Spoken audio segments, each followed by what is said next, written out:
live on YouTube, and listen back on Spotify. This is the World of Football podcast.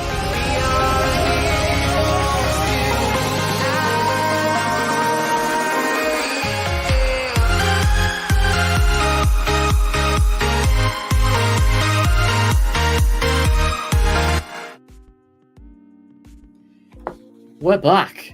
How is it next season already? 24-25 season. We got our prediction shows coming up. Welcome to everyone who's watching live on YouTube and also on listening back on Spotify as well. Got 1.5 tonight. We've got championship predictions, and if we have time, I don't know whether we will or not. Might be able to get some Bundesliga and also some Serie A. League One's a little bit irrelevant because we know PSG are going to win the lot anyway. Stuff like that, but we got the big prediction shows back. Championship this week, Premier League next week.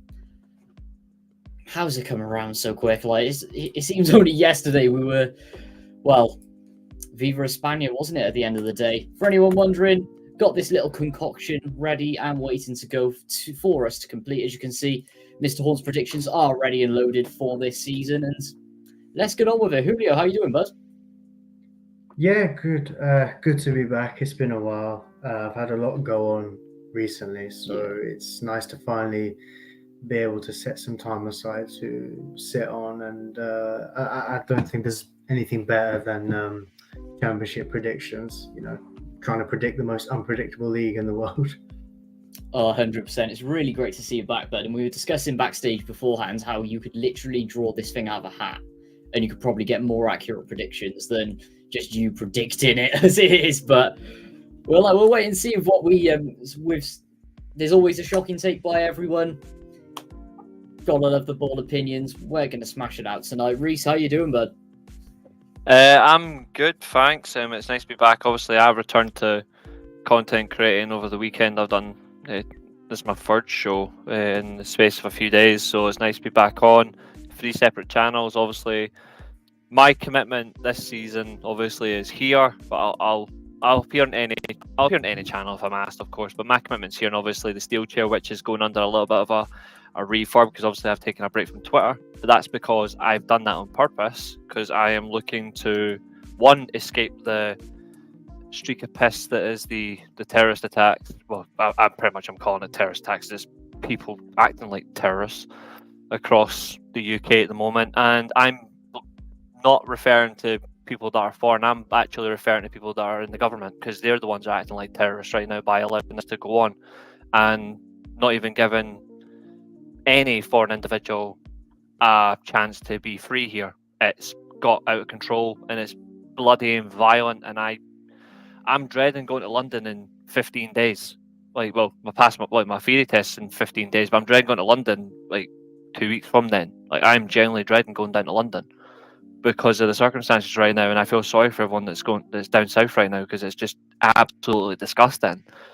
But apart from that, I'm good, and I'm looking forward to be back on chatting some football, where my attention can be positive, and I'll return to Twitter by the end of the month. But at the moment, it's a fucking disgusting shit show, and I'm sick of the Olympics as well, because the Olympics is another one that's taking away people's freedom at the moment. So yeah, it's a weird one, boys. It's a weird one, but I'm good. It's nice to be back on.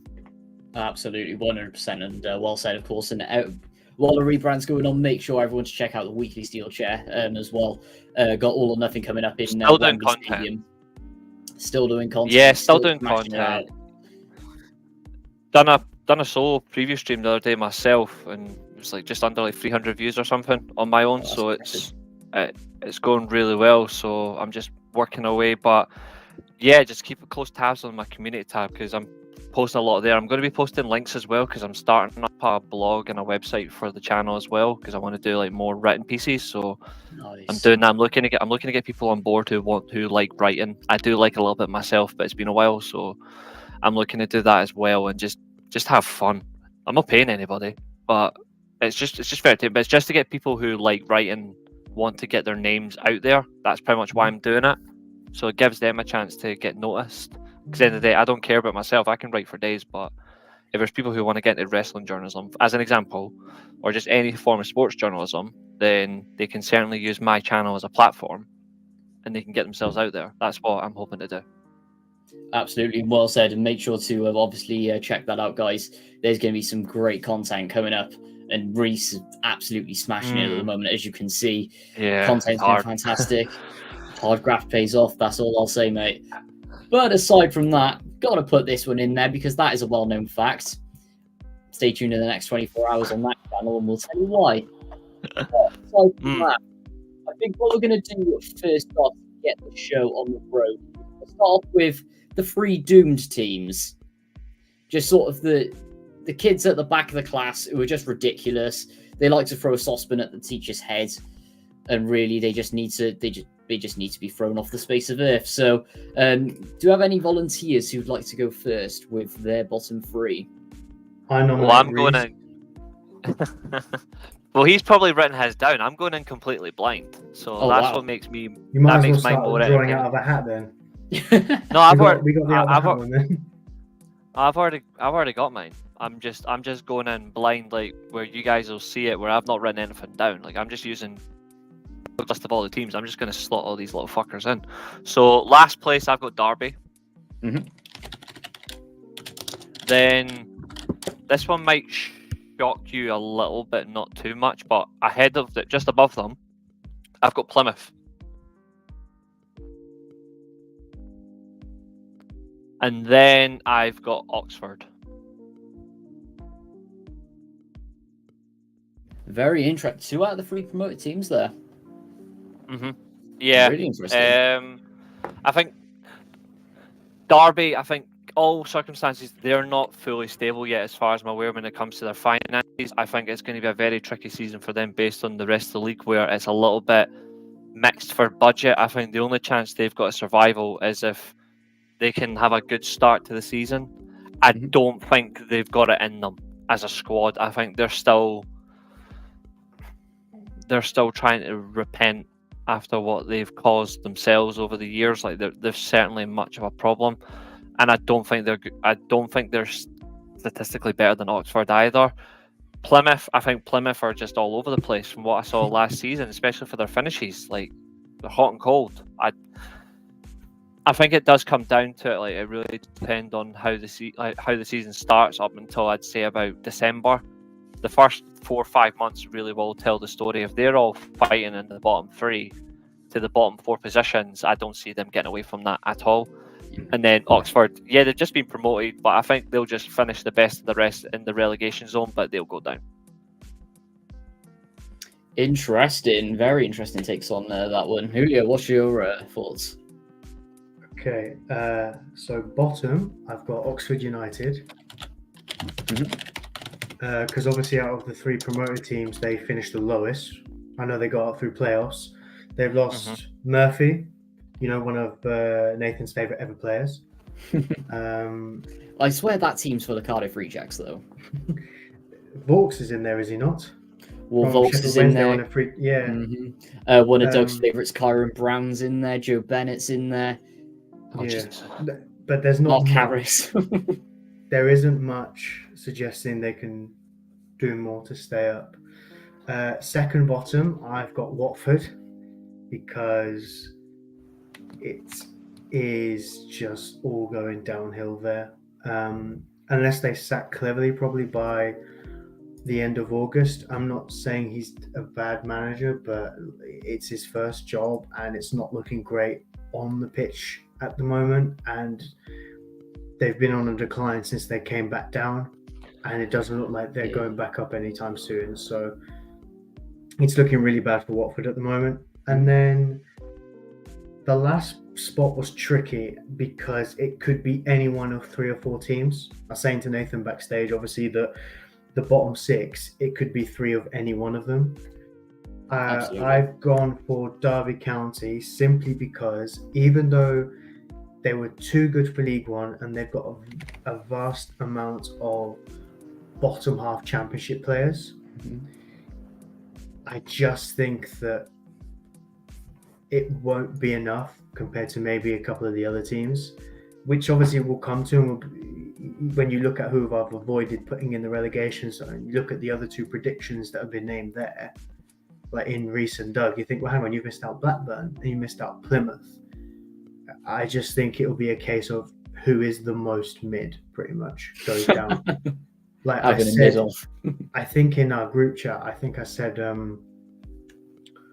the only way certain teams don't go down this year is because teams are just worse.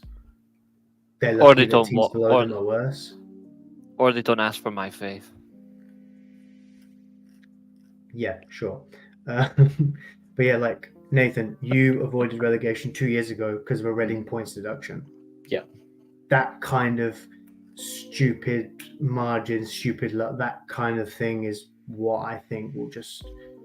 Look, Plymouth could have gone down, but I was very like... I couldn't decide between Blackburn, Plymouth and Derby for the last spot. But it just got to a point where I was like, I think Derby will go down because it's one of those, where you see a team that's too good for the league below come up and not perform. So I think with Derby as well, when they've come up, they've actually chucked out a load of championship experience, and they just brought in like Ibu Adams and Jerry Yates. Jerry Yates was horrendous last season at Swansea, and Ibu Adams, good in League One, Championship, well, no experience. It's, like you said about being too good for League One, but not good enough for the Championship. Aside from they got rid of Conor Houhan, they got rid of Dwight Gale, they got rid of Corey Smith, they got rid of Joel Wall-Smith. The squad is just full of League One sludge. Like for me, they're just not going anywhere. I don't rate Dwight Gale that much, but his best season statistically of all being the Championship. I think it was foolish of them to get rid of him personally. He does get you goals in that league. Like he's just a Championship Pele. Like he just gets goals in the Championship all the time. I think it is extremely foolish of Derby to get rid of Dwight Gale. Yeah. He ain't good. He ain't good in any other league. They've brought in Jackson and Yates. It's probably 5 goals from each of them, maybe 5. Whereas Dwight Gale would get treble that on his own. Possibly, yeah. And even in a shit team, he still gets up 15 in this division. So yeah, even in a shit team, he still gets goals. Like he has that in common with Jermaine Defoe. To be fair, yeah. If he can play in a shit team, in a shit environment, Defoe from Wish. Pretty much. There's being a hard worker though, and then there's just being I don't even know what to describe him as at Swansea last year. Veghorst. Veghorst levels are just post box. Well, they're both mid, so yeah. Yeah. Probably the best analogy for it, isn't it? But if you want to be mid, be a Weghorst. Absolutely. Well said. But my predictions, gone exactly the same. Plymouth, Rooney's not keeping them up, let's be fair. If they lose Whittaker, then we could be looking at record low. I've actually gone Blackburn here as well. If they lose Sammy Schmodix, top scorer last season, and it's ridiculous how the literal top scorer is playing for Blackburn. It's nuts. But they got chaos off the pitch. Negativity in the stands. It's an absolute recipe for disaster. I haven't replaced him with anyone. And then I've also gone... It has. Blackburn.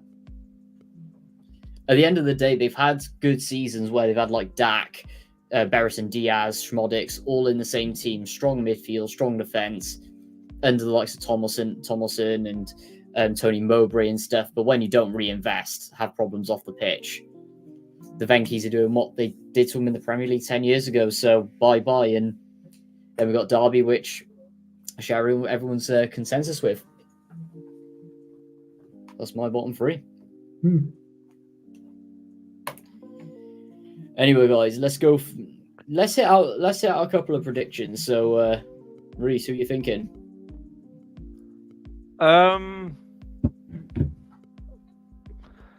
21st, I'm gonna put.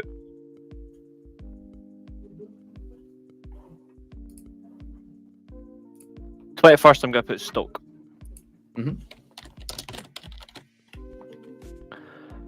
20th, I'm gonna put Blackburn.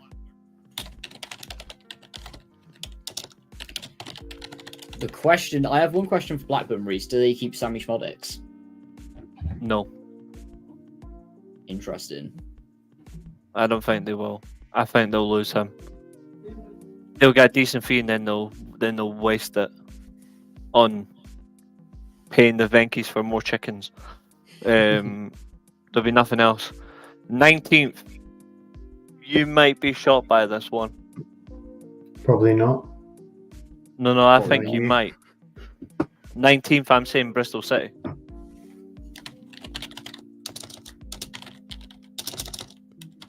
Interesting.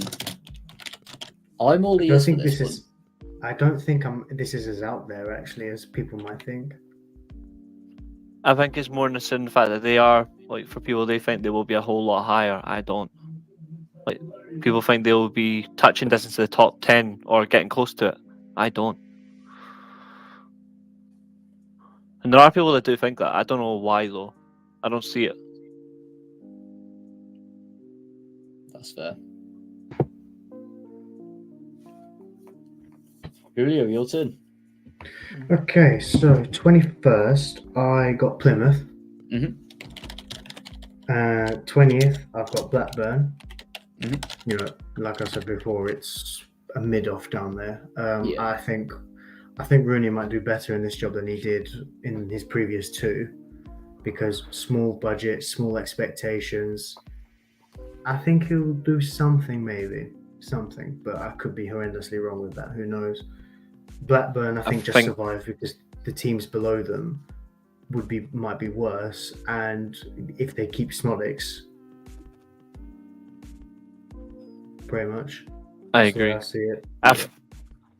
I think depending on the result this week and next week, I think depends on the result. I actually think you could see Plymouth lose Morgan Whittaker to Rangers. Yeah, that I think that's also key as well. I've done this based on transfers until now. That's Like, what you'll I'm see- based on, because Yeah. that's purely Yeah. what I'm based on. Because I think right now Rangers they're trying between Morgan Whittaker and Shankland. They just haven't made their mind up. Me personally, I'd be a sly fucker. I'd grab both. But I think when you look at it, Morgan Whittaker, he is worthy of a £7 million price tag.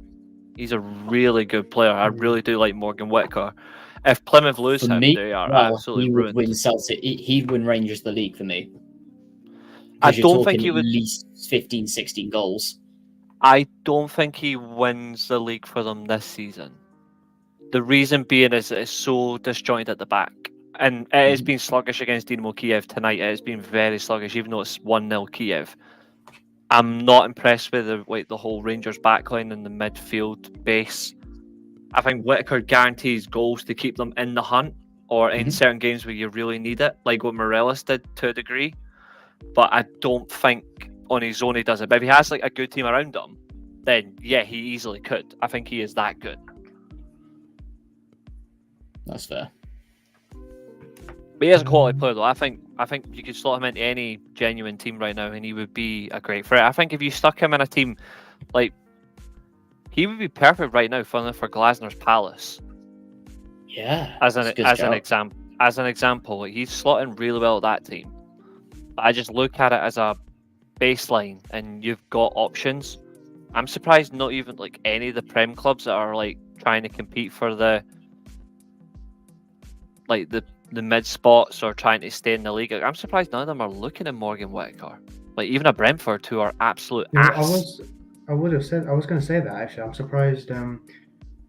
Like Ipswich have just gone up, Southampton as well. I'm surprised neither of them have looked at, especially with Ipswich building what seems to be the best of the Championship 11. I'm surprised they haven't looked at Whittaker, because I think he's a very good footballer. So I'm very surprised that he's not been linked with more of a move away, shall we say.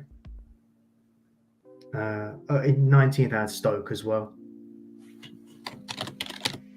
Just your typical Stoke reason, I imagine. Pretty much, yeah. It's like their highest league finish since they went down. What is it, 14th? Yeah, 14th, 15th, and I don't know how, but they've just been ridiculously consistent from there. Just consistently mid. they could be treading water. We could see them in a position in a couple of years where they go down to League One. I think they are, and saying that leads on to my 21st place. Very, very smooth. At the end of the day, they've signed Gallagher. He's decent signing, but he's going to underperform for a team that traditionally, since they come down, and just underperforms. And ultimately, no matter how much money that you chuck at this team, it's not going to work. And in a few years, I can actually see them going down unless they have, aside from the ownership, which they just constantly chuck money in, everything else just needs to be completely reformed. Because at the end of the day, they're not going anywhere. Good. Which for Reece is... So you don't... It's no just more then. It's just clubs like this that bore me. People might think I'm going to sound elitist here, but it's nothing to do with elitism. It's literally You just... are elitist. Yeah. I'm not. I'm definitely not. What I'm saying is Sorry. there's some... I'm not, because I've seen a Stoke team that generally played really good football under Mark Hughes. That was really good football. So I'm cool. So I'm cool and not elitist. I'm just saying that there's expectations, then there's reality, and then there's Stoke. Like, with the parachute payments, and they've done everything wrong since they've come down as well. Exactly. Like, they used to have players that have won the biggest trophies in the game besides the World and European Championships, etc. I mean, for fuck's sake, at one point they had Bojan. They had Shaqiri, for goodness sake, and now they're stuck with whatever Michael O'Neill had after he shat his pants. Like, Tyrese Campbell. Exactly. Like, there's the fact he's another player linked to Rangers again. Hang on. Lay off Tyrese Campbell. He was clutch in my FIFA 20 Northampton career mode. Northampton. I was going to say, notice how he said Northampton. Yeah, he's linked to Rangers again. I don't want to see him in a Rangers shirt, to be fair. But when I look at Stoke, like, they have, like, I don't understand them. You know, like, it sounds horrible to say, but they are a bipolar club. Like they are bipolar, or they are like that schizo moment where they can be at one point on it, fully in control, and the next minute they're out their senses. They don't know what they're doing. Stoke City should be renamed Schizo City. Oh, I love that. They definitely have got to get the bricks and do more and literally go back to square one. But I worry that they won't, and they're happy just being content the way they are, and that's dangerous, because at that point they'll lose their fans, because the fans will want to be competing again to get back into the Premier League and have more sustained presence in the Premier League. The days of Kenwyn Jones and Ricardo Fuller and all that are long gone. You know what I mean? Like, those were entertaining, even though they were very defensive at times and on the counter-attack. They were still entertaining in a way if you like that type of approach. And if you like a team that gets stuck in and will fight you. But that's whole completely changed. I think Stoke have lost their identity, ironically. I don't think they know what they want anymore. I think they're just so content with just being in the Championship. And you shouldn't be. If you're in the Championship, the first thing you should have in your minds is, how the fuck do we get out? You know what I mean? I think they're stuck. They absolutely are, because I can't even think of a single time since... How long ago now are we talking? 2017? Yeah. You're talking nearly 8 years. In that 8 years since they've come down, I can't even think of a time where they're like, okay, Stoke are battling here.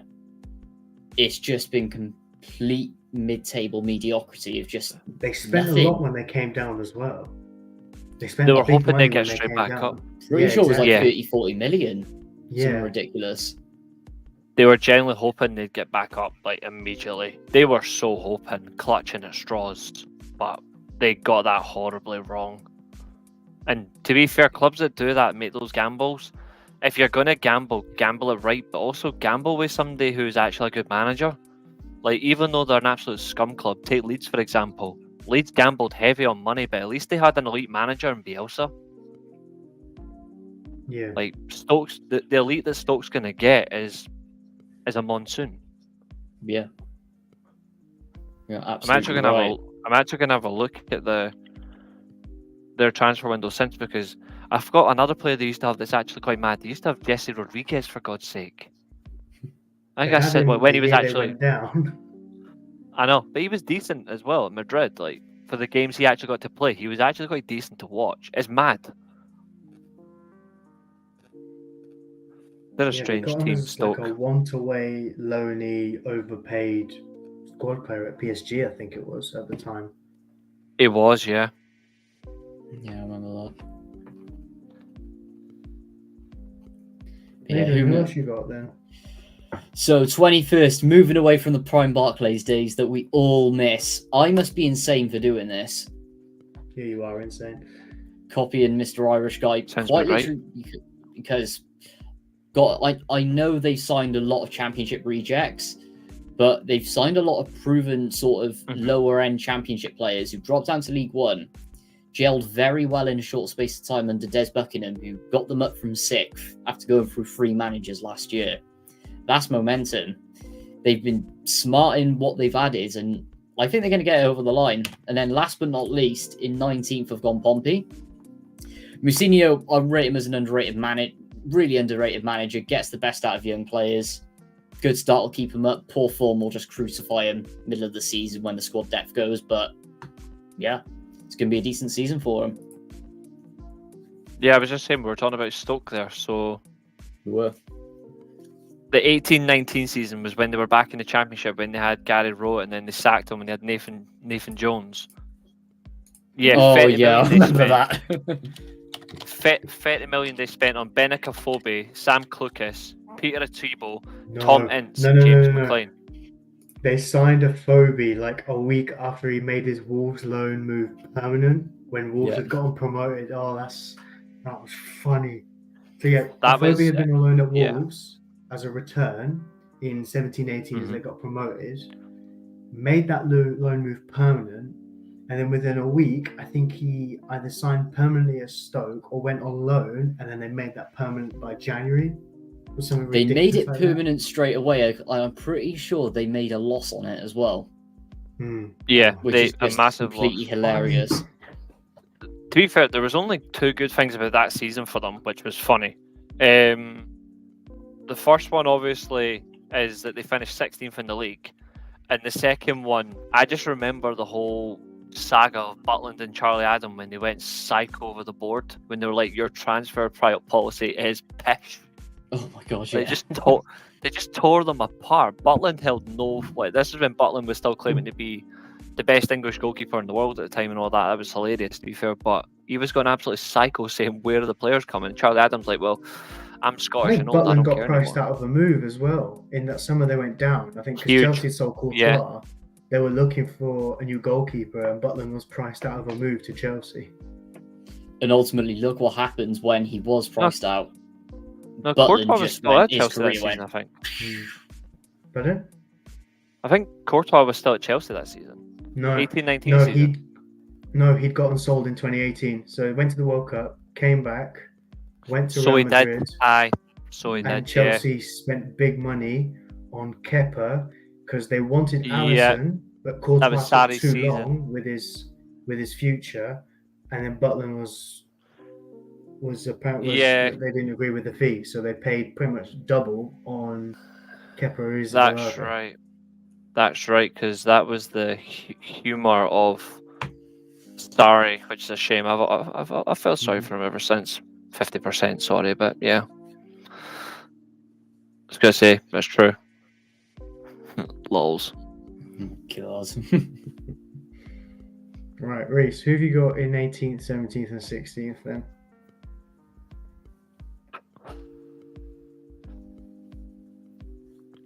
Swansea. Good choice.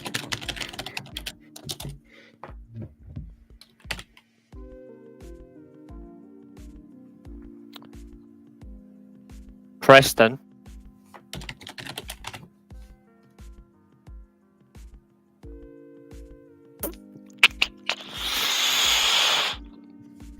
Portsmouth. Oh, okay.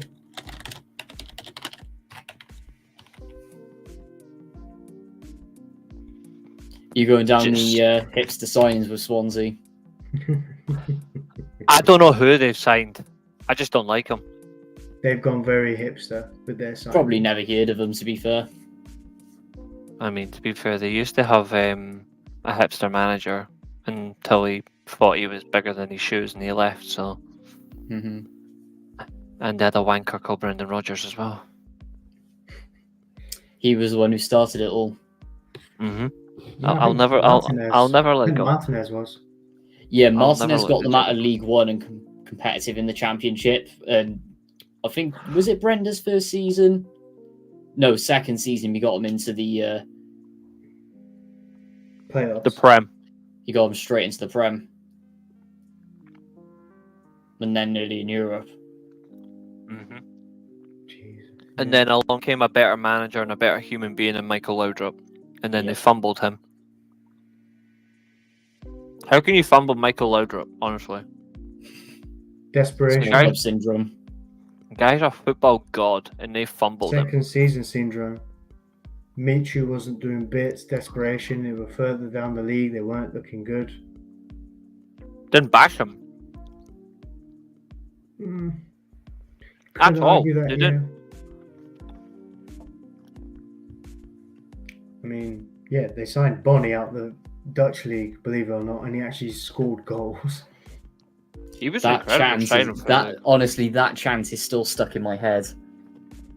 Oh, it's so iconic. To be fair, I think it's going to go down in history for the 2010s onwards. Apart from Zlatan Ibrahimovic appearing in the Premier League, maybe Falcao. When you look at the most important striker signings in the 2010s, Wilfred Bonny's top two. To Man To City. be- I can agree with that. Bonny to Man City started the charges conversation. So Wilfred Bonny is a hero. Give him a birthday cake. 25 million quid for Wilfred And it Bonny. 25 million, and it started the where's the whole advertising stream? Where's the income coming from? Fucking Yeah, because- beautiful. City had bought like 3 strikers in the space of 2 years. They'd had one summer where they brought Negredo and Jovetic in. and Aye, then- they signed Jovetic, Negredo. They gave a contract extension to Dzeko. They gave a contract extension to fucking Sergio Aguero, and they made Yaya Toure a more aggressive number 10. And then here comes Wilfred Bonny because they got an injury for the Champions League games, and all of a sudden the questions are, okay, what's going on with Man City's income? Yeah, over Christmas, I think, because they loaned out Negredo. And Which then is stupid. Aguero, Dzeko, and Jovetic were all injured. So they're like, who's the During- quickest we can get? They literally went during the Christmas period. Like you had They went for had everyone. Milner playing as like a false 9 or something. Yeah, it was weird as fuck. They tried to get Yaya Toure to play as a false 9, and he's like, no, I'm staying in the number 10 role. I'm enjoying this in the 4-2-2-2. I'm enjoying this. Me and Silver are the 10s, bitches. Fuck off. And then along comes Bonny, and then the question's asked, and ever since then, Wilfred Bonny's been one of my favourite Man City players. Corruption starts with Bonny. Pure African brilliance. Do you know what I found hilarious as well? 6 months prior to Bonny being sold, they signed Gomez on a free transfer. Oh my I never god. understood. I was how going they to say, I never understood how they brought him in, kept him on the bench for 6 months, and then played him. They could yeah. have been so much better with Gomez and Bonny up front, because Bartholomew Gomez was quality at Lyon. Like, he was really good to watch. I really like watching, especially with the dreads just flapping about. I mean, there's obviously got that iconic celebration that people always like to bring up. I swear, whenever Yeah. he just went forward, he was always offside, though. Yeah, I think Like- you can tell that Bartholomew Gomez was full of aspiration for Pippo Inzaghi. The only difference is he didn't have Inzaghi flair. No, offside, onside. No, fuck off. You're just shite. But nah, when you actually look at it as well, when you look at the players that Stoke generally had during that period, not Stoke, sorry, Stoke as well. But when you look at the players Swansea had as well, pure sabotage. Like, you had a golden ball winner in Renato Sanchez, and you nearly killed his career. Thank God Swansea were too far gone by then. They still nearly killed his career though. Like when past you look at it, 2016, Swansea were on a downward trajectory. I'd say like know. post 2014, because I'm pretty sure every single season since then until December they were just absolutely horrifying. Players kicking it into the advertising No, hoardings. 2015, Oh, just because Bob Bradley days. 2014, they had Gary Monk having his first full season, and he actually had them cooking. They actually looked good for a year. No, they finished. He was solidly mid-table. He was microwave cooking. We'll give him that. He was microwave cooking. Reece is just going to sit there and pretend like he can actually cook, okay? But then after that season, Monk got sacked at Christmas. Cheeky bastard. The year afterwards, Guidelin got sacked, and then the year after that, Clement got sacked. Yeah. I mean, Bradley as well, somewhere in the middle. That one was the weirdest one, getting Michael Bradley. But I can cook, you cheeky bastard. Air fryers don't count, bro. I love my air fryer, but I love to cook. Oh, I love air fryers, but I'm not going to sit here and pretend I'm a chef. I'm not going to pretend I'm a chef. That's what my brother's trying to do right now. Like, he's learned to be a chef, but I'm definitely not that. I can just cook. No, you're just too tall for the kitchen. I love the kitchen, man. I love to cook. And I love to cook spaghetti. Oh my God.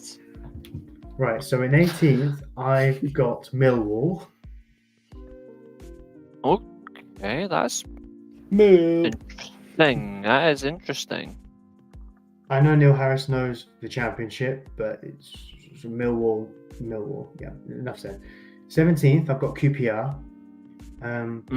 Yep. I was critical of the appointment of Cifuentes last year. Nathan, you might remember, especially that I said you go try and test it in this league, especially how bad they were. He lifted the place up. He did well to keep them up. They've lost a lot more than they've gained this summer. That's what my issue is. I'm pretty sure the only thing they've gained is a striker. Yeah. Got scoring goals is a problem for them, but nothing.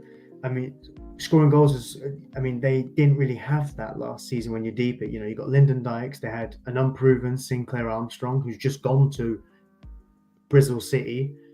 Willock has gone to Cardiff. So I just don't think QPR have much else. If they bring in, I don't know, gone are the days where you can bring in a proven goal scorer, like Charlie Austin. Like a Charlie Austin or a Kevin Phillips, or even a who's the one I'm thinking of? Maynard, Nicky Maynard, for example. Yeah. The funny thing is, QPR they've got a decent bit of money because they're based in London, so you're gonna get like a decent match going crowd. I'm surprised even they've not considered a player like Shankland. Like, I'm genuinely not surprised that they haven't. I think they should. I think some of these clubs should consider a player like him. If Rangers or Celtic are not going to sign him, go and bag Shankland. He gets you 20 goals. Easy. Even for like some League One clubs and stuff. Like, yeah, London League One club. There's the draw. Easy goals game is the Championship all sorted. Quite literally, yeah, absolutely. Like, you know who else actually I think they should depend on, because they won't. Actually, to be fair, they are in League One this season, I'm pretty sure, so it might be interesting. I'm surprised nobody's trying to go after Ryan Mullen from Wrexham. Like, I'm surprised nobody's trying. I know he's a bit on the older side, but even still, he's a regular goal scorer. I think it comes down to a couple of things, like I know obviously how much they value him at Wrexham.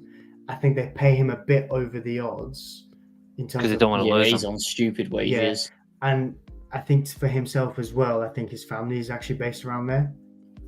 So he doesn't. I mean, that makes sense, yeah. Yeah, I think, but apart from that, I can see why. I think, was it Langstaff from Notts County who's just moved to Millwall? Yeah. Yeah, I'm surprised that kind of sign. Not many clubs were in for him, surprisingly. I know he's 26, 27, I could be wrong, but I know it's League 2 to Championship is a bit of a gamble, but it is. there's been worse signings in less of a jump. I'm surprised not a lot. I'm surprised not a lot of players who are in the fringes of like Premier League clubs aren't being moved on to Championship level as well. There's a fair few of them that just aren't that good. Like they're just happy just to accept a wage that would play regular football.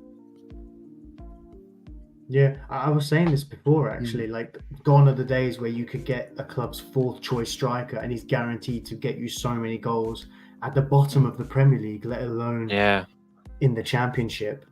You know, and also there aren't a lot of goal scorers anymore. Like, there isn't there aren't many. Like, I remember the days when QPR went down, they signed Charlie Austin from Burnley. He banged in the goals and they went straight back up via playoffs, obviously. Burnley, I think, were mid-table at the time, but when they sold him, they also went up the same year as QPR. But there isn't enough of those. It's weird as well. You've got like you've got the weirdness as Christian Benteke's playing in the Saudi league now. When he would have been fine in the Championship. He's in Saudi. More than good enough, you know. Yeah, Christian Benteke's in Saudi. Like, Balotelli's still playing as well. Like, he's another one. Like, he's enigmatic, but you can still get him out of Turkey. Yeah. But the madness that is players now, like, these clubs are so scared to go for an older player because they're afraid they'll demand more. When the older player will actually give them what they need, and that's experience. I think realistically, you look at names like Josh King in Turkey. That's not a bad name to go in for, I think, at Championship level. For a Championship club, it's a smart move. You can buy into him. What he did at Bournemouth in the Premier League, he was actually all right as a striker. And in the Championship, he would have matched 10 goals, maybe. Oh, yeah. I know that doesn't seem like a lot, but if you're a bottom-end team, for example, 10 goals might be enough, especially if you've got certain profile of players on the wing, for instance. Yeah, they're just not wise enough, you know? Still 1-0 Lille against Fenerbahce, and Rangers are about to lose to Kiev. It's right at the end. Yeah, it's only the first leg. I've also got Portsmouth, by the way. I've also got Portsmouth 16th. Nice. If Rangers somehow get through this qualifying game, they'll play Salzburg in the playoff round, not FC 20. Interesting. Yeah, really bad. Have you seen who Chelsea gets, by the way, depending on their game, like for their they're in Conference League, aren't they? Yeah, Chelsea will play, I think it's Braga or Servette. So I actually hope it's Braga for the entertainment, because Braga will knock them out.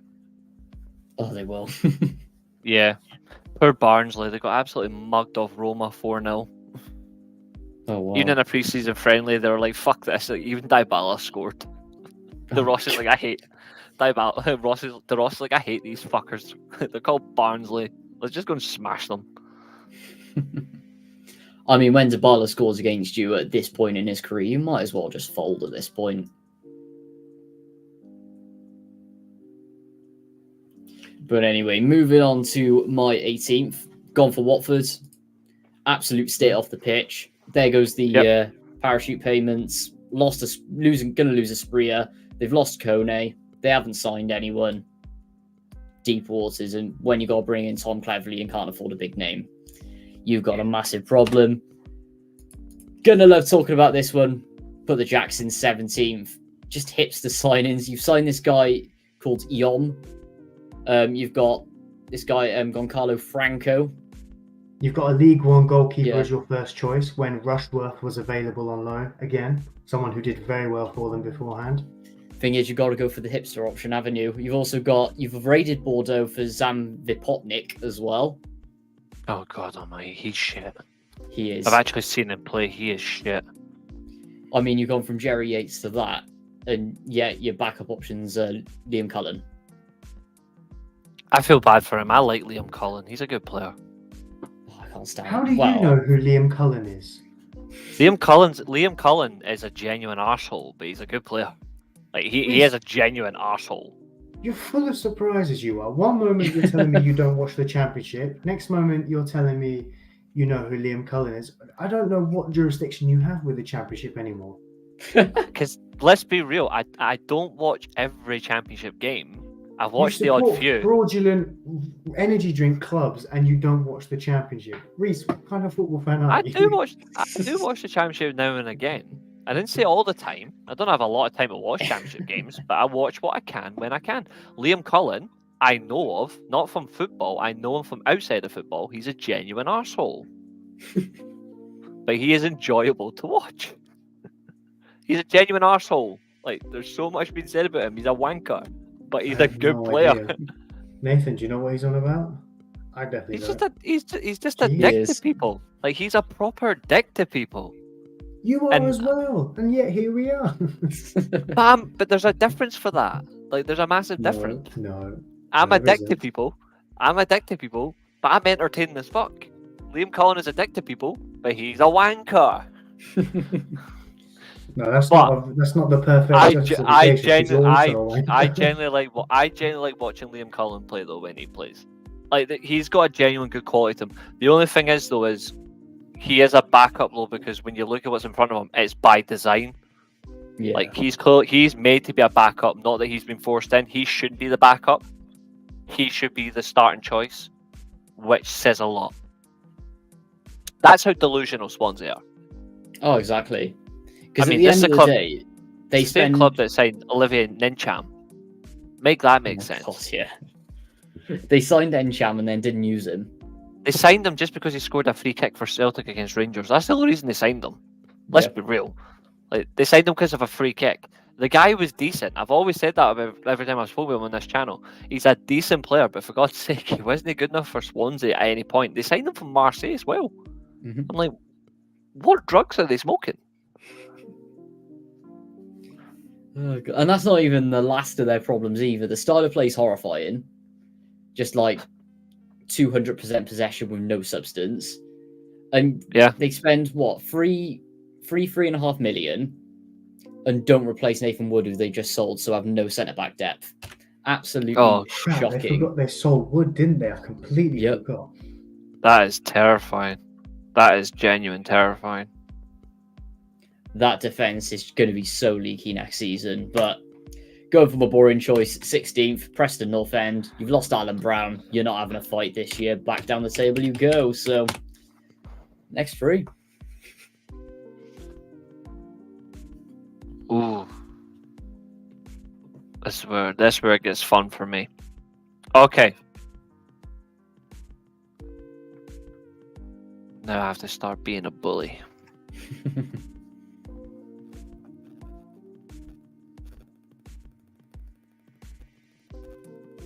15th.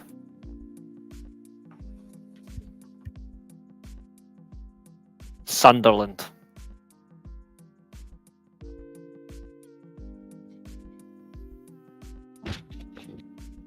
14th, Millwall.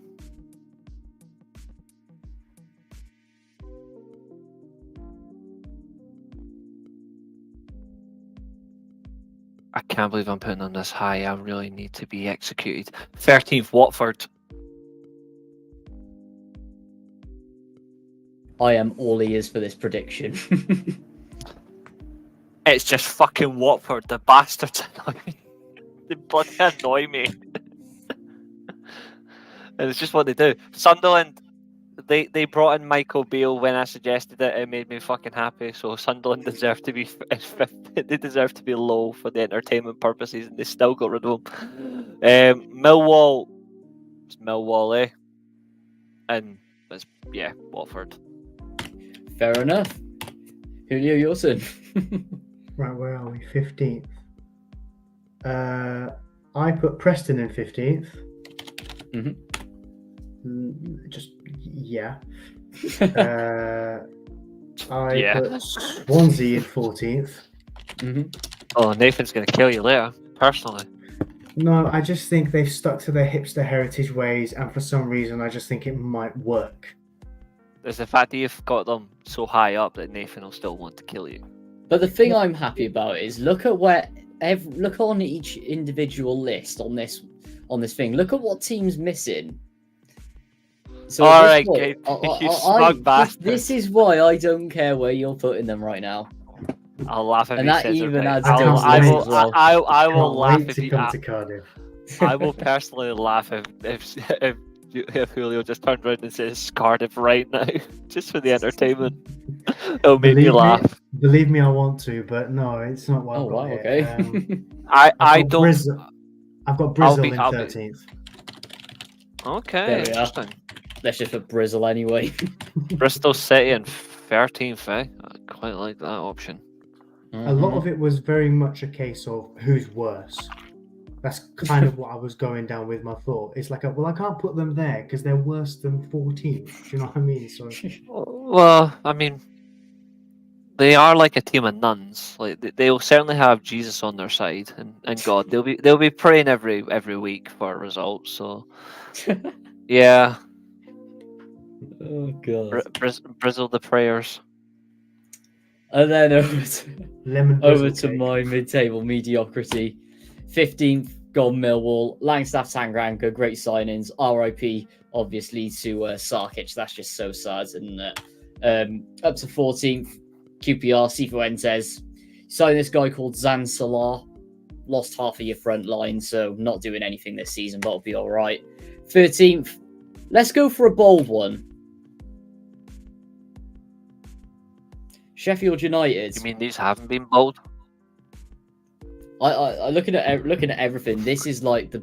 Let me get this straight. You've got Wednesday above United in your predictions. I do indeed.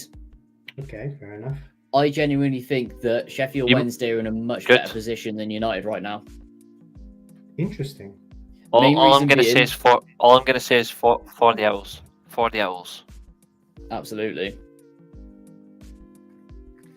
And the reason I'm Much saying better for the team. Owls, they are. Like, where's your points deduction? Sheffield Wednesday, Sheffield United not starting on 1. Probably one of the worst momentums that I've ever seen coming into a championship season since Sunderland, who got double relegated. Sold loads of players for big money. Cameron Archer, Jaden Bogle, Benny Traore. Losing Lots quality gone there. on freeze as well. Absolutely. Loads of players going on freeze. And then you bring in Kiefer Moore. Scores goals at this level, but he needs service for him to work. We've seen that firsthand. You've got Callum O'Hare, who's a great signing. He's going to pair well with, obviously, Gus Hamer, but got to keep him fit. They're going to be worked out so quick. It's just a disaster. Yes, you do. You're up, Reece. I agree. Okay.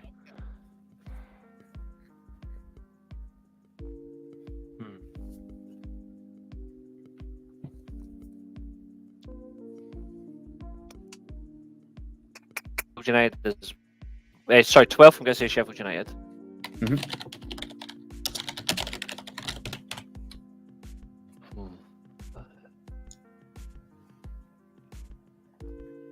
11th. I'm going to say Hull. Mhm.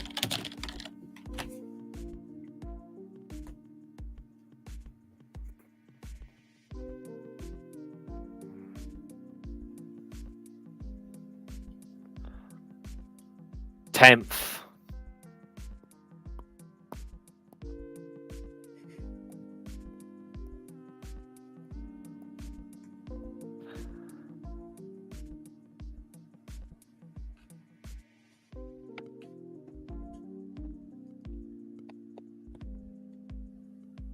Middlesbrough.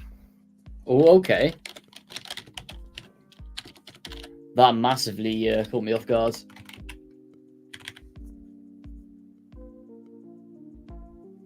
Question is, if Middlesbrough finished 10th, Simply, then what Sheffield carrot- United just aren't good. Go on. No. Sheffield United, in circumstances, the reason I forget them there is I think they'll just make it. In terms of value, they are definitely starting with a few negatives. But they still have a decent squad. They've got a respectable manager who knows the league, so like they'll still be high, but not too high. Hull City is just Hull. They just seem to know what they're doing. Middlesbrough, I don't think Middlesbrough are good enough to stick where they are. I think Michael Carrick is a decent manager. I think Michael Carrick is being raved a bit too much when last year he showed that he can have a little bit of tactical inflexibility. people are going to say, "Oh, there was a lot of injuries, etc." But even so, like, it was still a makeup of a squad that he still had in his first season. That he should still be able to get a playing method out of that he had. It all changed so quickly with injuries, which shows me that he relies a lot on certain personnel. I think if he has a similar sort of start to this season, he might get replaced quickly. And I think if he does, then they might bring in someone else. And that's not me saying that he deserves to be sacked. I don't see him lasting in Middlesbrough long anyway, because I think he might find a different job during this season or after. And I think you might see him in the Prem. By the end of next season, I think you might see Carrick in the Prem. Yeah, I think he screams it. And I think he screams it for a club that might make a few mistakes. I think he is. He ain't going to get either of his ex-clubs. Like, he's never going to be Man United manager again. Like, permanently. And Spurs Man and United West fans Ham are quite actually. He's never going to get either of those jobs either, I think, now. Like that. I think that's it. No, they're quite set with their managers. Yeah. Weirdly enough, I could see him at some point. Maybe not Everton, but around that ilk, like that area of club level, perhaps. Like the only club I don't want him to see him go to, because I really like him as a manager. The only one I would say is Bournemouth, because we love Iraola on this show. We love Iraola, so I hope it's not Bournemouth. Yeah. But I think O'Neill is wank, so I think he might end up at Wolves. I think Gary O'Neill's an absolute wank manager. I think he's got the tactical inflexibility of Peter Pan on a day off. So I think I generally think he might end up in the Wolves job. And I think it'd be interesting to see Carrick in the Black Country. I think it'd be really interesting. But that's only if he leaves Middlesbrough. If not, then I think Middlesbrough have got a decent chance of finishing higher. I think their league finish depends on Carrick's position, to be honest. Interesting. Because he is a good manager, but he has to really show it this year. With it, if he gets any injuries, he didn't show it well last year, in my opinion.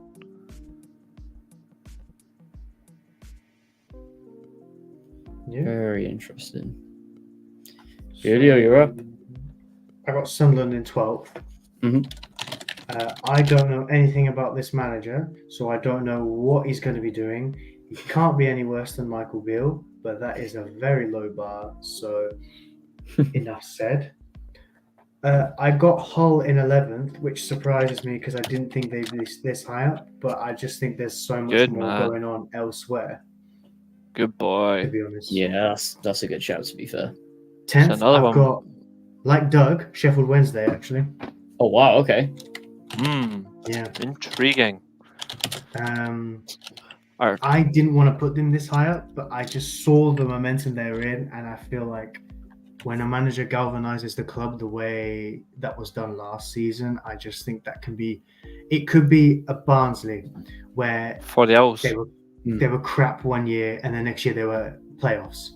Not saying they're quite there yet, but even if they end up, because every year we get an outsider as in the playoff places, if Sheffield Wednesday ended up in 6th, I would not be surprised.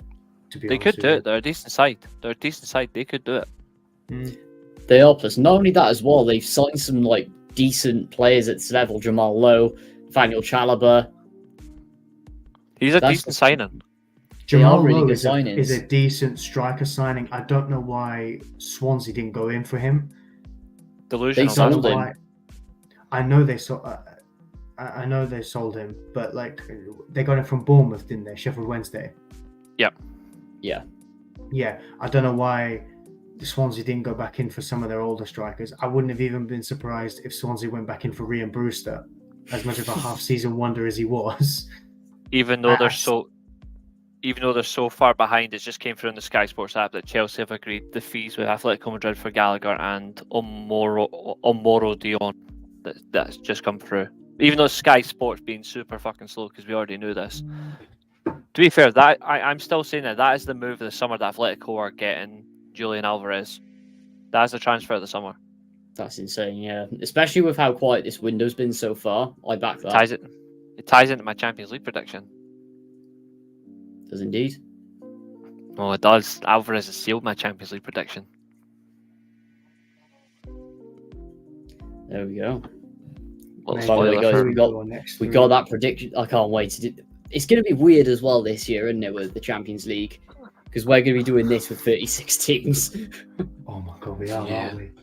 Yeah, That's gonna I've be got fun. I've got a scary few predictions as well. So Oh, and me. Moving on. Anyway, moving on to mine. Sunderland, you get this guy called Lebrian. Mega Such a hipster fun- choice. such a funny name. I know. I don't Wait for even. the cheese memes to come out. Labrie. Oh my god. I don't know. It can be quite chilly. I was waiting for that to come. Oh dear. I'm just The only waiting for. thing him I'll to- give to I'm waiting Sunderland for. is. Go on. I'm waiting for one of his pals to be called Libreezy.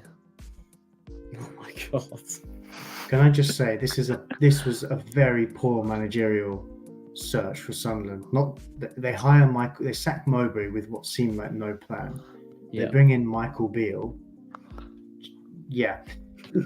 A month later, they sack him, which I respect entirely. The fact that they've gone right. Well, we just brought him in. We said we're going to back him for the next few months, but yeah, we got to let him It's go. been long enough. Bad. It's been Yeah. long enough. We're already in the trenches. Come on. But then they spend the rest of the season with an interim manager in charge. It seemed like they had no plan. Will Still seemed like the main candidate. I swear from Will Still reports. was just linked for like 6 months. He was, and they didn't get him. And now they're getting some other Liga and Ligue 2 manager. So it's been very poor from the board of Sunderland. And I think they must know it, surely. I think what Sunderland were hoping for was kind of get like their own version of Club Puel, but instead they got Libri because they were out shopping in Curry. Jesus Christ. Nathan, who have you got in 11th? Can we just move on? Nathan, who have you got in 11th? 11th place, I've got Wednesday. I mean, Danny Roll's one of the best managers in the league. There's no doubt in that. Great signings. They're going to have a solid season, aren't they? Hopefully, Chansiri keeps his hands off because... Nathan, don't tell me you, me, and Doug have the same 3 teams between 10, 11, and 12. We do. No, you don't. Oh, No, you don't. I completely Bristol. Bristol City, yeah. Me and Doug both have Wednesday, Hull, and Sunderland in 10, 11th, and 12th, just in different way round. So, I'm missing Hull then. Actually, I know, saying that, if it was between 9th, then we'd have Hull. So similar. But Bristol City, only thing I'll say with them, they've actually spent money, so they go in there. And then pulling away from Preston. So, Reece, just missing out on the playoffs. This is where it gets juicy. West Brom. Oh, wow, okay.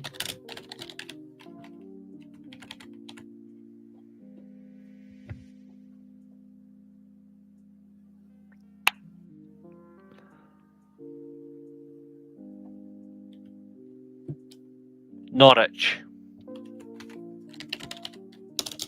Borwich.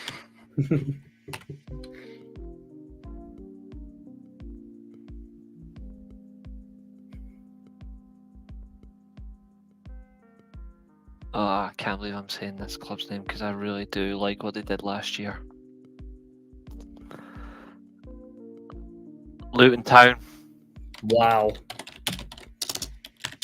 I'm saying wow for 2 reasons. One, because there is something very tasty in the playoffs. A couple of predictions. And second of all, I'm all ears for Luton Town here. I think the problem is like, and this is not on them, this is just reality. They had a very hard Premier League debut season last year. When you look at like debut in the 21st century, it was hard for them. Yeah. Really difficult, and they were run ragged. And it's hard for them where they, even though they know the Championship very well, and so does Rob Edwards. I think the fact is, when you've played the Premier League and you've done like even just a single season in the Premier League, for example, and then you go back down to the Championship with familiar territory, even though you know it so well, it's hard to get the immediate motivation to go straight back up. Only some clubs do it because some clubs are more fixated on they want the money that comes with it. Whereas some are like, we're back, we might have to adjust slightly and see how they fade and then eventually assimilate. I think Luton are similar. Norwich and West Brom, fuck them. Like purely like that lot should be banned from competing in the Premier League or getting any opportunity to get back in the Prem because I'm sick of stripper Reece clubs. saying this the last time. Jesus. I'm sick of stripper clubs. Like they are. They're all filled with stripper genes. They should not be allowed. Like frankly, they should be playing in their own separate division. Where they should be like, in the nicest way, they should be like Barcelona B.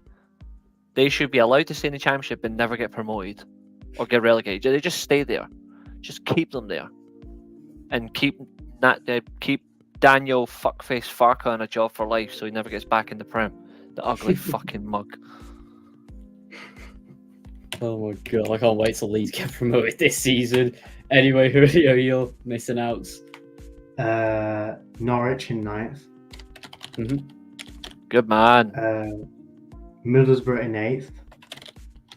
Saddle. And the next one, Mm-hmm. Please do it to him. I was like, please do it just to him. missing Please out. do it to him. Let me explain. Like I said at the start, I'm doing this based on transfers now. Do you know how many concept teams I've seen from Cardiff fans? Because for some reason, Cardiff City Twitter is all over my feed, as is United Twitter and Northampton Town Twitter. Concept teams like it's people on that team. Right.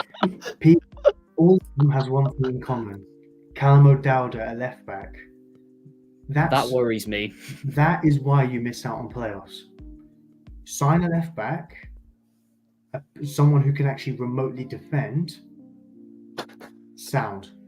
But I mean, I'm seeing you haven't had a left. It's been your problem for years now, left back. Since Bennett's funny gone, because you've not had anyone, have you? You had Wilson Esbrand the back end of last season on loan from Manchester City, but you need someone at left back. You need two players at left back, two remotely decent defensive players. See if they were quick enough and not stupid, they could have Barna Barisic on a free, and he would have solved the set piece problem as well for Cardiff. I like what you. Well, I say I like what you've done elsewhere. The striker you've brought in screams 5 goals during the whole season. I think you should have gone all as out we've for done Kiefer for the last Moore. 15 years. Yeah, you should have brought Kiefer Moore back as best as you could have done. You know, I just think that you miss out. You've got good options in midfield. I think the rest of your defense is okay. I think you've got what it takes, but I just think you miss out. Yeah, I can't. Yeah, I can't do this. Remove Luton Town. I can't do it. So you're putting him in the playoffs then? I haven't decided yet, but yeah, I agree. I was thinking Cardiff finish a little bit higher, but then I forgot. I can't be too kind when I said that Vincent Tan's got money to spend. I can't put you in the top 6. But they've done business, to be fair, this summer. They've actually signed some players. They're signing. I know. It's almost as if Cardiff have got money to spend. We love exploiting clubs on this channel. No, Nathan, turn that off or I leave the studio right now. I've had this all summer. I can't be asked for it. No, not really. Not really. I've barely done it all summer, if you think about it. I've seen it all summer. I've barely done it all. I'm pretty sure that banner was just up for the whole Euros. Yeah, but that's exactly. okay. But that's okay. Yeah, Cardiff are definitely spending. My biggest thing for Cardiff is not about who they're signing. My biggest Cardiff concern is Cardiff's system for the season. Like, what's it going to be? Is it going to be a Gordon Strachan 4-6-0 under Bhutan? Like, give me something. Like, what's it going to be? Like, I'm quite intrigued to see how your season goes, but there's better there. Just not as much. That's fair enough. Moving into my ninth, I've got Hull. Go on. Yep. I'm just What- waiting to see how high up you put Cardiff for the banner. He definitely put them minimum playoffs. He put them third. Best of He the definitely put them top half of the. Oh no. Oh, he's got them lower than us too. Okay. Watch him and his dad's predictions come out, and they're actually Cardiff are like fourth. Aye. Yeah. Well, to be fair, he 24 hours can't. to wait. To be fair, he's got them on here. We're not changing ours, so he's got to stay consistent to his. I His am. dad doesn't. The thing is, I've changed. We've already filmed the video, so we can't change. Oh, So these are locked. But let me explain why for this. Something special is being built. 125th anniversary year. No transfer embargo. Tan has just left Chu and Dalman completely to it, like he did all those years ago. Willock and El Ghazi, fantastic signings on the wing. Haven't had that in years. I did want to say that. I forgot to say that. Good signings on the wing. Incredible. That is How we've a got El mental Ghazi signing. mad. I think El Ghazi is when am I going to play in Wales? Yes. Okay. Take it. It's a wild move though. It's wild. It's a good move, but it's wild. I genuinely don't understand how we've signed someone from PSV Eindhoven who's literally competing for top tier Champions League football. I think as well what's even more concerning is what you're paying him, because he was on a decent wage over there. I'm actually wondering what you're paying him. Bearing in mind as well on that, we still have one of the highest wage bills in the Championship No surprise Yeah. there. because of obviously some certain individuals. Move on to our striker we signed, Wilfred Kanga. He's either God almighty. God I know. almighty. he's either going to be a street sort that won't forget player. No, we're not even going to say any more. We're going to leave it at that. We're not even going to say any more. Really, Like, you know of Kanga then? Are you familiar with him? it's not that I'm familiar with him. It's you need to go and look up his goals per season numbers, Julio. Just look up his numbers per season, and you'll realize what is I'm doing it funny. now. Who wants a live reaction? Just don't share. Just react, and you'll see why. And tell me what player you think he reminds you of, and I'll see if you're close to what I'm thinking. I will applaud you if you get the player I'm thinking. I will actually tell you legit. If I will not lie to you.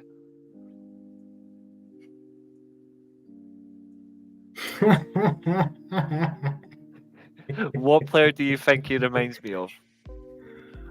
I haven't got it, but the numbers that you're really cooking up something, Nathan. That is something. So who do you think he reminds me of then? I don't know. I want to say Lukaku because you always bring him up, but No, that's no. Lukaku gets specific numbers.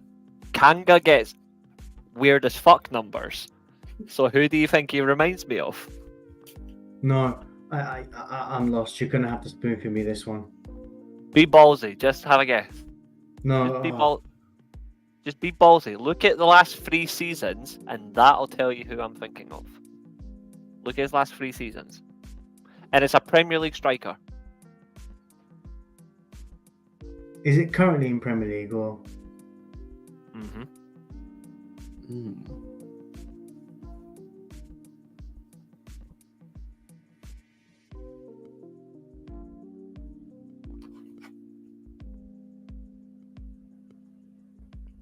Who gets weird as fuck? What's that? Good season, then a shit season, then a good season, then a stable season. Definitely a striker, yeah. Definitely a striker. 12th to 15th league position. Okay, So think about clubs that play in there regularly. Well, finish there regularly, and think about not their main striker, but their It's backup not striker. Neil Mopay, is it? Literally. Kanga reminds me of Neil Mopay for the pure entertainment of his numbers. It is fucking hilarious. Because I mean, he is he going to makes be no like sense. Yeah, he is going to have. He'll score about 14 for you this season, right? Which will be his And high, score like like one of his 3 highest. the Yeah, next. yeah. He is going to be like that. He is going to be so damn cagey. Your fans are going to be like, "Yay, we've got a great striker." Oh. that. To be fair, though, Oh. we've experienced that since we've gone to the Cardiff City Stadium. So, Yep. how many strikers have we had since that stadium's opened? What is it, 15 years ago? That have scored 20 or more goals a season? 1.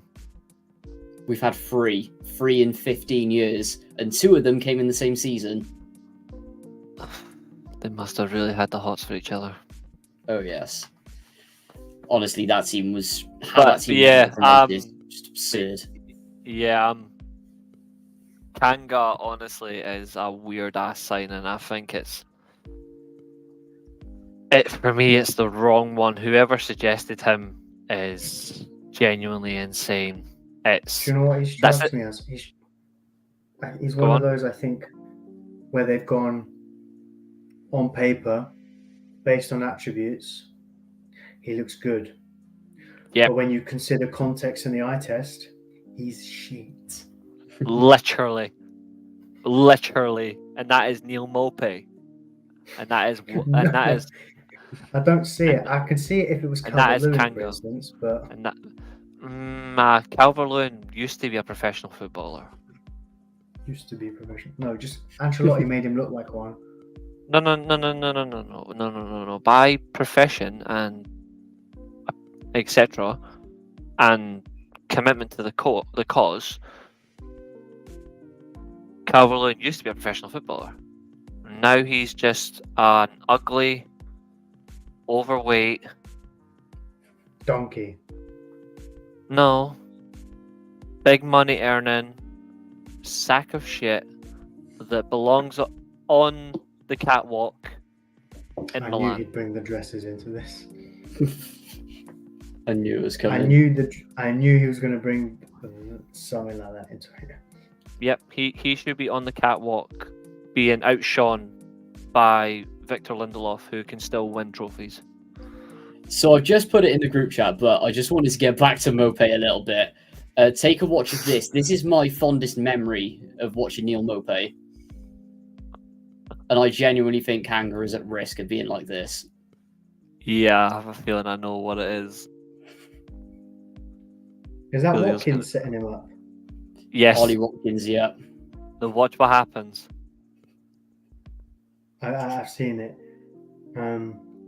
It's just I it's the way had it a friend like happens. that. That was quite funny. I literally done that last weekend playing football with playing fives, and I literally was in the Watkins position. Well, not the direct Watkins position, but I was literally setting them up. And when you look at the goals and the fact that they actually lobbed it over the net into the next pitch, whilst we're playing this tournament, even though I'm sitting there laughing with a swollen ankle and a bruised back after someone kneed me in the back again, I'm still laughing. Yeah, my back's gone again. It's just funny laughing at. Still scored 7 penalties, but I'll take it. But of all the places in the goal, why did he shoot the same side? Was it Bamba on the line? Bamba. Yeah, Bamba. It's Bamba, and before Bamba got the movie Deserved in France. But yeah, just funny. No, that was Bruno Manga. We had Manga and Bamba at the same time. But Mamba now has got Mamba's something else. Bamba now, he's what, the FC Nantes goalkeeper? He's a good goalkeeper. No, you're thinking of Bryce Samba. Am I thinking of Samba? See, yeah. Bamba, Samba, Mamba, Forest. Jamba. They're all the same. I'm pretty sure Sol Bamba's managing in like Turkey now or something. Like I say, Sol Bamba retired a couple of years back, I think. Turkey. I hope he gets pumped off Mourinho at some point. You probably Hello, Doug. You Sorry, watch his I've Sol seen Doug in the Bamba comments. masterclass. 94th minute equaliser. Desser scored. Oh. In Ukraine, you fucking sexy bitch. Yes, I'll Doug, take yes. that. Watford to go down. Let's see. Still finished still 1-0 Salzburg. Fenerbahce lost 2-1 to Lille. They actually wow. equalised and then 91st minute Lille scored. Jeez. Ooh. Yeah, Doug, I put Watford to go down. But like I said prior, any one of those bottom 6 teams, it could be them in the bottom 3. I think Watford is going to be that. There's that surprise, well, not surprise team, but there's that team where they'd normally maybe finish above 5 or 6 of those teams, but they're just so bad. It could be one of those 3 managers a season relegations. I'm not even gonna. Yeah, I agree. I'm not even gonna say anything. Those stats between Fenerbahce and Lille are bloody hilarious. Doug, you'll piss yourself if you look at those stats. I'm not even joking. Oh, the Olympic Games are on tonight. Football games are on tonight. Mhm. What? Nathan, who have you got in 7th, by the way? Yeah, moving on to 7th, and I will add just to the left back situation at Cardiff as well. That's another reason why we've got 3 injuries at the moment, and also we have to sign a left back, otherwise, not happening. Anyway, 7th position. Another bold one. Cough pop. Yeah, I see it. I was close to putting them outside the playoffs as well. Actually, it's one of those where they'll just get in it. Same. They were 50. Same. They were 50-50 for me. Yeah, For in or out. They used to have the strength there, which they just seem to just sell. Like bringing in the likes of Ellis Sims last year. Thomas Asante's a great player. Redoni on like 50-50 on from Huddersfield, but they're going to have a lot of patchy form throughout the season like they did last year, so they're not going to pull up any strings, are they? Can we all Sims agree on gets one them in thing? playoffs. Yeah. Can we all agree on one thing, though? The players deserve it, the fans don't. For Coventry. I agree. Because Yeah. that fan base doesn't make any fucking sense now. They've gone after everyone now. Is it me, or do they like? Especially like I speak to Ants and like a lot of Championship fans about this because they're just sort of there. I know they have a thing with Leicester, but they just want to force a rivalry with absolutely everyone.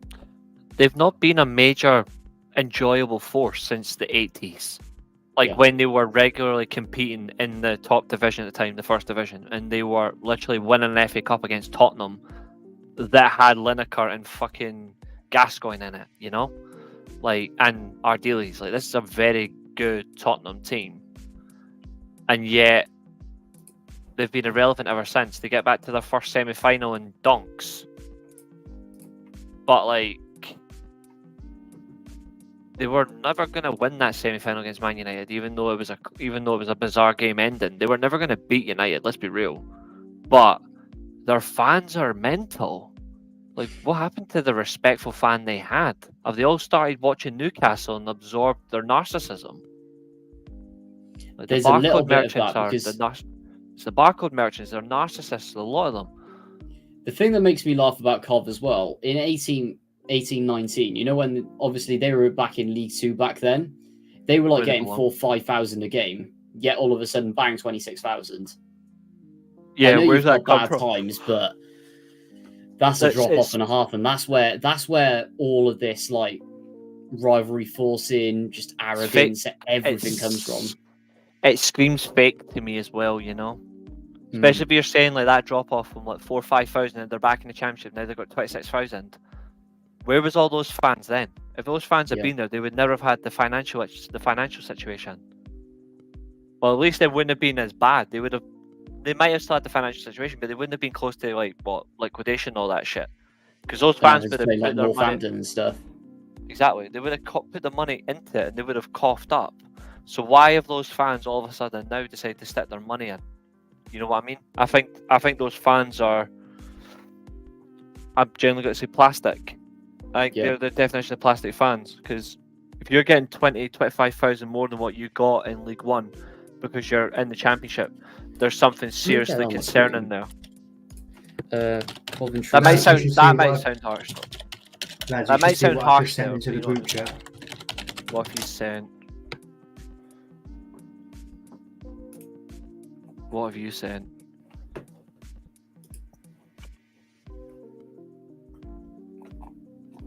Let's have a look.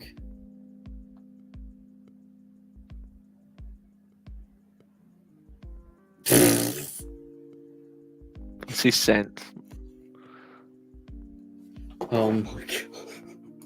What has he sent, the psycho? Nathan, you should definitely put it on the stream.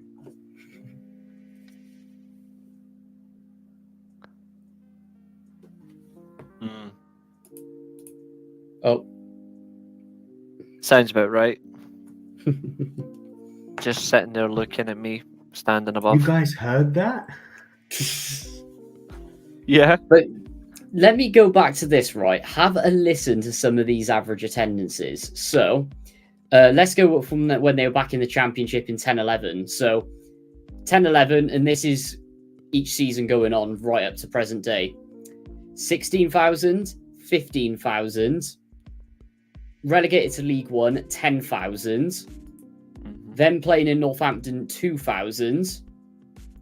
14-15, 9,000. Then up to 12,000. 9,000, 9,000 in League Two. 12,000 in 18-19. 6,000 in 19-20. Then you had COVID. Back up to the Championship. 19,000, 19,000, and last season, 25,000. That More is actual genuine. fans during COVID than now. Like, It's just where all of a sudden have 20,000 fans come from? No idea. It's just In 3 hilarious years. that it's just hilarious that I've seen 55,000 at a League Two game up here, but that's just funny. That I'd love to know where all that has come from. That's not normal. But that is extremely not normal. You can't just draft fans out. It's a good question from Doug. It is possible. Like we have considered it. Yeah. That Stoke could go down. I mean, at the end of the day, as I said at the start of my stream, the second that the money stops getting pumped in, they're They're down. a joke. I mean, I do feel incredibly proud for mugging them Yeah, that's off, cool. but I do feel proud for mugging them off just because of their identity crisis. But they are genuinely a destroyed club. There's something seriously wrong with Stoke. Do you want to know the best thing, right? Just going back to obviously about the attendances. Mm-hmm. I think I've just made myself to be a bit of a hypocrite. It's very true. That's what Cardiff fans have always been. Hypocrites. Except your dad. Mhm. So, to be fair, you're not wrong because I've said a lot of like. Yeah, I've talked a lot about controversial stuff. You have talked I a lot am. about attendances as such, and Cardiff being the best fan base. Now you're about to be smashed with a comment of your own. Go on, Nathan. Right then, so Franchise. in 2000, Mm-hmm. our average attendance was 6,000. Mm-hmm. 9 years later, Yep. 20,000. Yeah, Nathan, where are you getting that from? How many? Well, at least I'm not going to make a sheep joke. Don't worry. But how many people have you drafted in from other countries to become Cardiff fans? Where's that all come from? Mhm. That's a fan base can build over time. We know that. Like we're Yeah. not gonna genuinely be stupid here. You can build a fan base over time, but there's volume. Like they aren't like. There's one club actually I'm going to use this as an example of. They've been mugged off for years, but they are generally as a fan base. It's just funny when it's social media. But Man City do have a fan base. They had it in League Two all those years ago as well. But you look at fan bases like Bournemouth, for example. Bournemouth at one point had a fan base of what, 1,000, 2,000, maybe 3 at most, and now they're what? Their stadium's what, 15 to 20,000, something like that. No, It's only it's not- 11, but So they were getting a really little bit more small. the way, but they are looking to get up to a 15 to 20k stadium. They're going to be a stadium of question, you know, of have they got the fan base to prove they can do it? yeah, exactly. I don't think they do. So I think Bournemouth is an interesting one. It might be an interesting thing if they get like a Spanish group of fans because of Iraola if they keep him. But I know they're trying to expand. But clubs like But Newcastle. Even another one here, right? This makes me feel a bit better. So, in 2001, Swansea's average attendance was 4,000. I knew Then you were all of a gonna pick on sudden, Swansea. you then get into the Championship. Okay, 13,000. That's fair enough. Premier League. Oh, you sold your stadium out for the first time. What's their capacity? 20k. Okay, that's dubious. Yeah, let me screen share this quick. I've got to put this on the screen for some. You know what? Let's put that on the side for the minute. I think we genuinely need to have some serious conversations about this. So this is Swansea's. Oh, if it were fit on the screen. So this is the column that you need to look through here. Oh God. So where did these fans come from?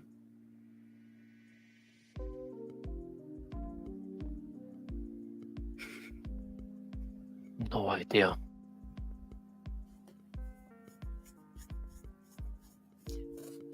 And in fact, who was the one you wanted to look at earlier?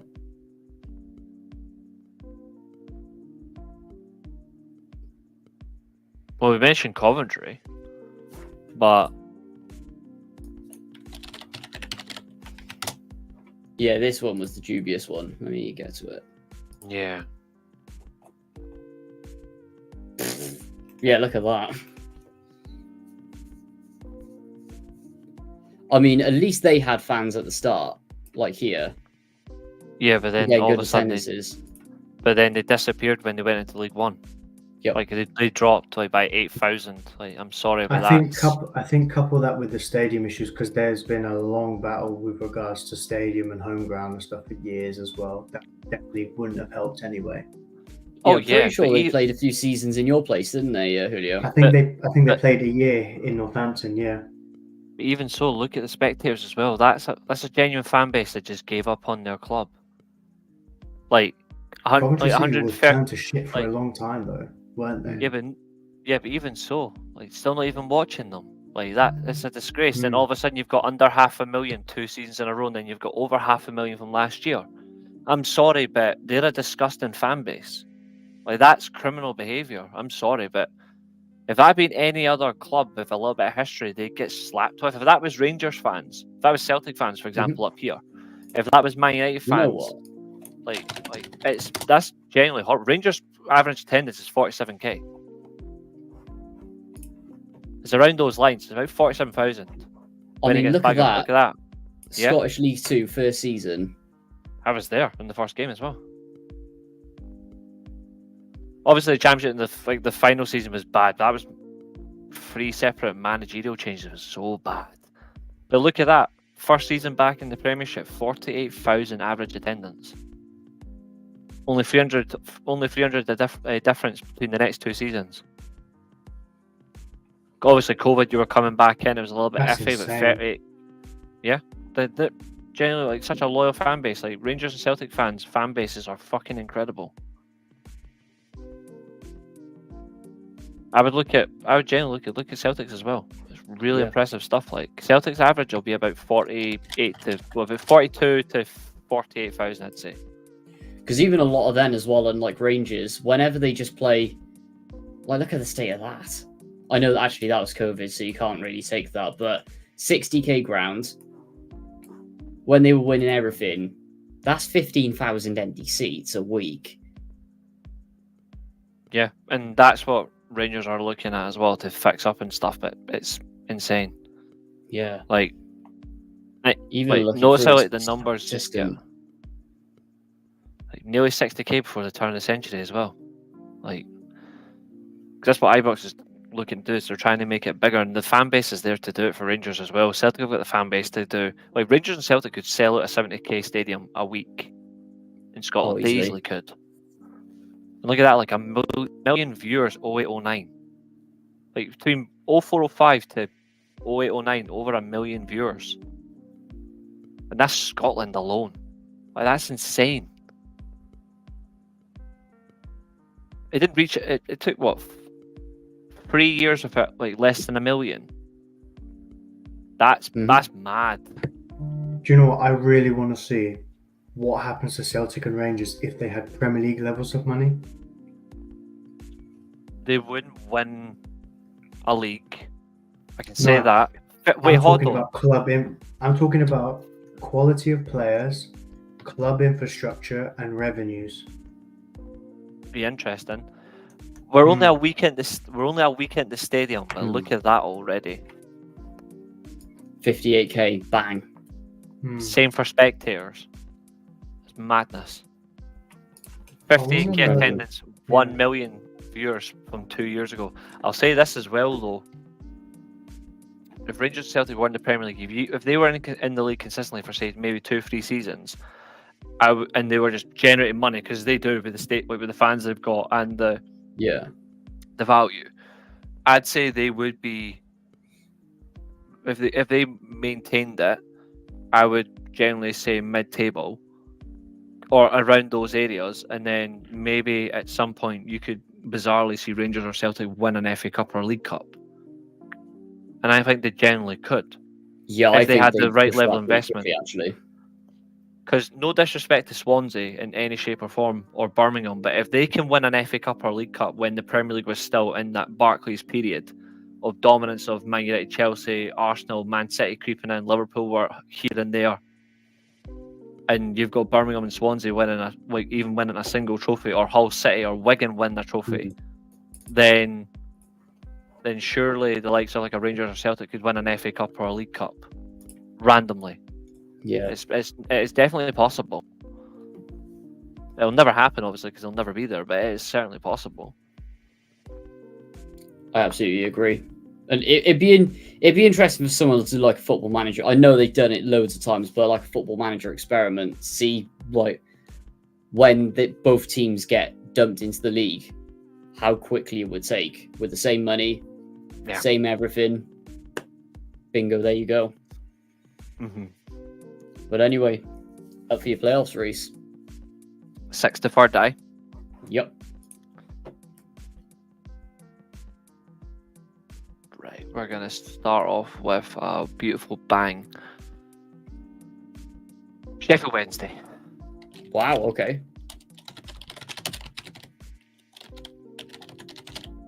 Yeah, I think I've got them the highest out of everybody. I think. Yep, I've got them the highest.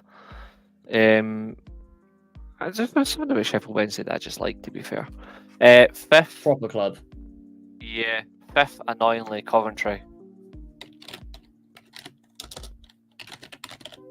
Am I the only one who hasn't put them in playoffs? I think, yeah, I am. Yeah. I've got them lower than Douglas. I'll take that as a pride thing. 4th. Burnley. Good.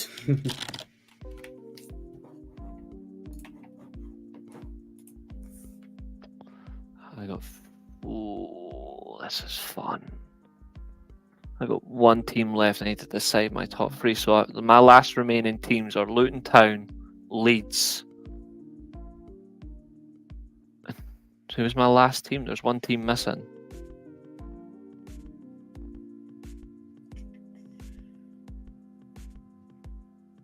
Hang on, let me work it out. Leeds, Luton.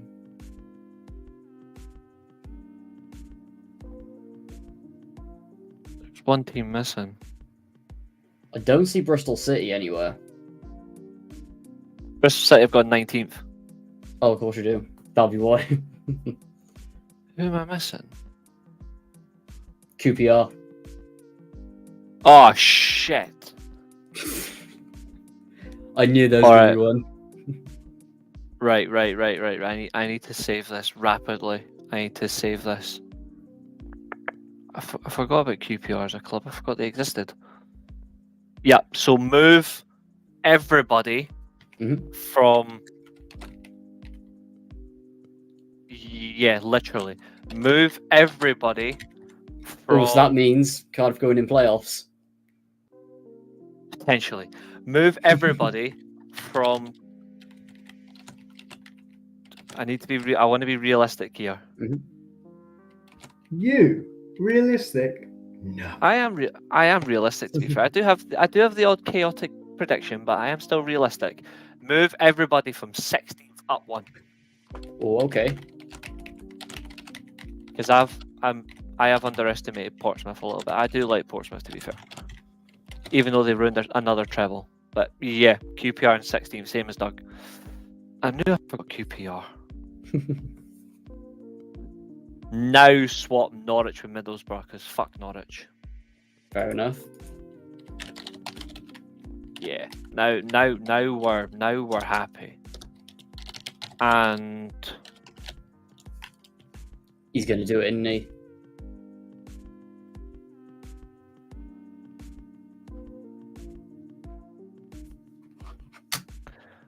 swap Burnley with Sheffield Wednesday. Oh my god, okay. And I'm going to die on that hill later. Wow. Which means... Yeah. Which means my top two is scum of the earth.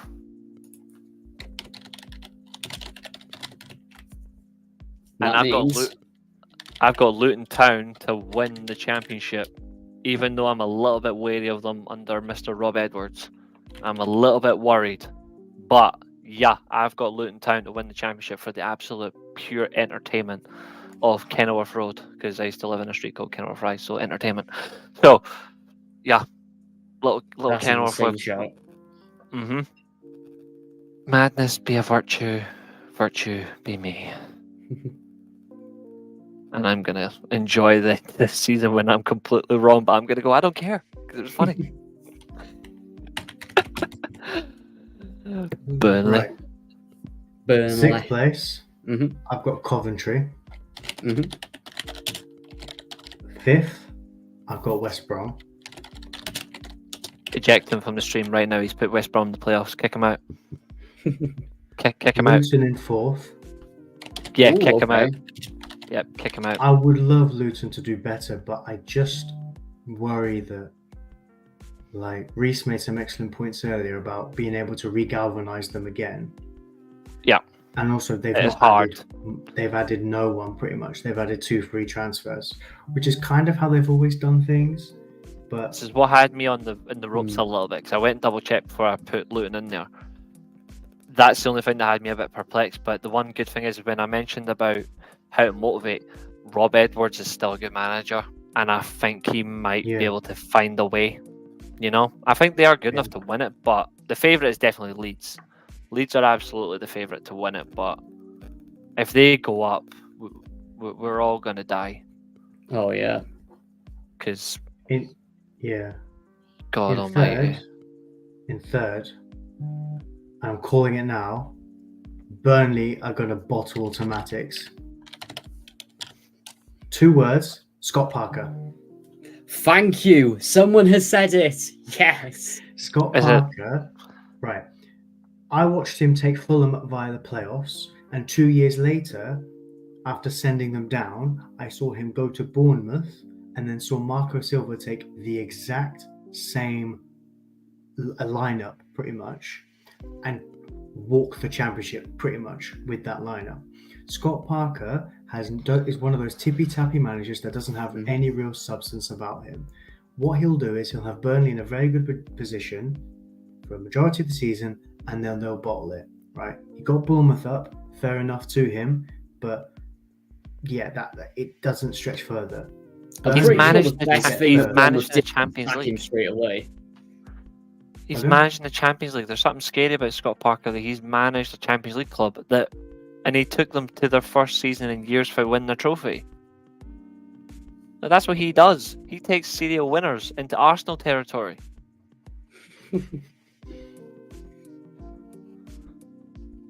That is a good point.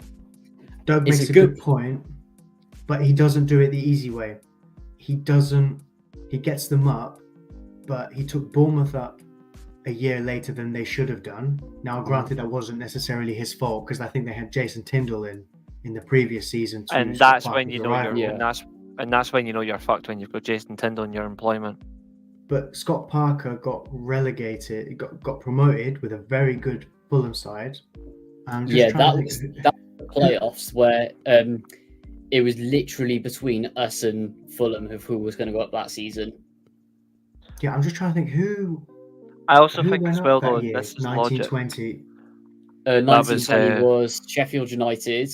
No, they were already up. They were they already were up. they got relegated. They were the only team that beat Man United that season from the It was playoffs teams. That's Leeds won the 2021. league. Leeds won the league. Watford came second, did they? Yes. No, they were in the Watford- Premier no. League at the time. They went down that year. Let me have a look. West Brom. Oh yeah. I remember that. Standard Big freelance Sam fee. the following season, wasn't it? But that was, do you know what I mean? That Fulham side had a lot of the players they had in the Premier League. They should have gone Yeah. back up. And then he got relegated with an even better side. How do you get relegated playing Areola in goal, Anderson in defence, Zambo Anguissa and Loftus-Cheek in midfield? How? When you look at that Fulham side they had in the Premier League, that shouldn't have gone down, or rather that shouldn't have been as bad and as poor as it was. Marco don't think it Silva was- gets that team 13th, 12th. I don't think that's all on This Burnley side, Parker, but there's Parker a will do lot the to same. it. No, I don't think it's all on Parker, but the biggest thing about Parker compared to Silva is Silva is a much better man manager and he's also a better tactician. I think Scott Parker relies heavily on the fact that he's a very good people person, but Yeah. tactically he's not as strong, and we see that in games. he's not and I as think good enough manager. That's the point though. Like he's Bernardo not. Silva's a better manager, but for But even Burnley Silva side- showed for years how shit he was in the Premier League because he had an absolute horror of a win percentage with the likes of Hull and Everton, especially Everton. is It was true. horrific. So he got lucky with Fulham. Like he got lucky. but it was a better standard of squad, especially compared to that whole team. I think Yeah, And he's but when you also look got back Parker in is. as well. No, I agree, but also like it took him a long time to showcase himself. Hard shit to do. Same with Parker. It might take him a while, but Parker might eventually find his feet as a manager. And if he does, he could end up doing something decent. I just think it's still a long way for him to even try that.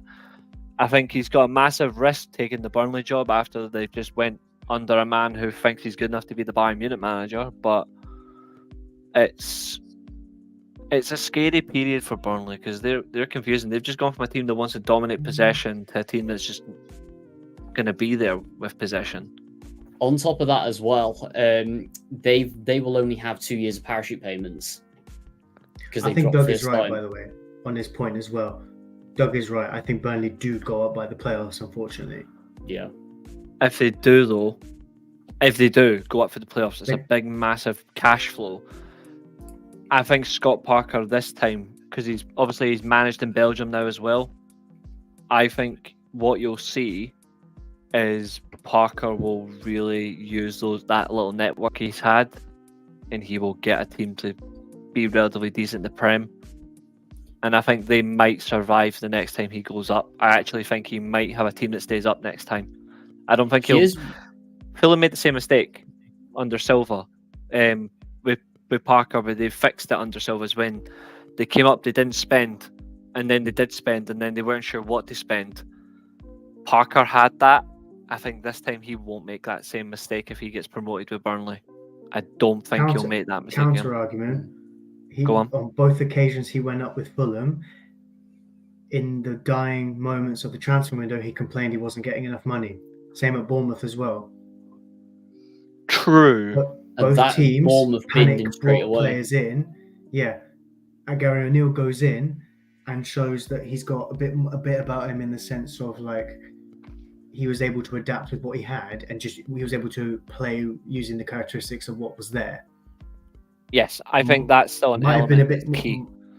Might have been a bit more pragmatic for a philosophy than what Parker has, but it kept Bournemouth up. I think the smartest thing that Parker can do now with Burnley and show this, because there's a decent squad there, is will he be able to show multiple ways of playing with this team to get them competing in the Championship to get promoted, but also can he command players to come in and say this is my expectation and what I can do. And he might end up actually playing some good football with Burnley. We never know. He might end up playing some really good football. And then we might have to have a conversation about Scott Parker throughout the season. And I think he deserves to have a conversation because he was a decent football player and he has a good mind for football. But tactically, it's a big concern when his last couple of jobs, he really has failed. If he doesn't get this one right, he should just become a pundit. And it's no disrespect to him as like the punditry, but he should just become a pundit if he fails this job. Because it's hard to recover after this. I think this is the last chance. He dresses nicely. I think he's all style. He's no substance, really. I know he's gotten clubs up, but he's gotten clubs up who were Premier League standard financially and still got to get them up though. That's what he's done at least. He's got to prove that he can. He's got to prove he can get them up, and he's got to prove he can keep them up. Yeah, because in my opinion, with Burnley, that Scott Parker has got maximum 2 seasons. Because obviously, after next season, the parachute payments run out. You see it with every single club, literally below third in your list. A year and a half. Yeah, I think he has till That's Christmas. when you got to sell in a year's time. Because if it comes to in a year's time and they're languishing in and around playoffs, the board might sack him. Because even though they're in and around the playoffs, they're still not. They'll sack him and they'll look. They'll sack him and they'll look around the league and they'll be relentless with whoever they appoint. Yeah, like they'll be relentless in intent. It wouldn't surprise me if you look at some bizarre choices appear at Burnley if Parker does not succeed. Like we could end up with somebody we hadn't even thought of. Because going back to a few months back as well, I was really shocked that they didn't put Craig Bellamy in charge. Considering he was their interim for a bit. Yeah, I don't think they ever really considered or wanted him, to be fair. I think they just wanted him. There was one point where it was Parker or Lampard for the job. That's how bad it got on for Burnley.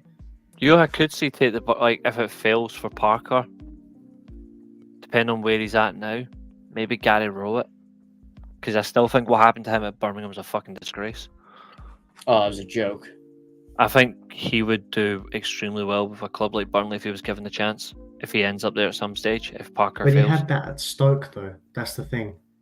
There might be a thing about his reputation where he can't handle a club that's just come down with all that money. Because the best of Rowett was, I can't remember who it was he was at before Birmingham, but he was doing absolute bits on a low budget. I think it was at Millwall, wasn't it?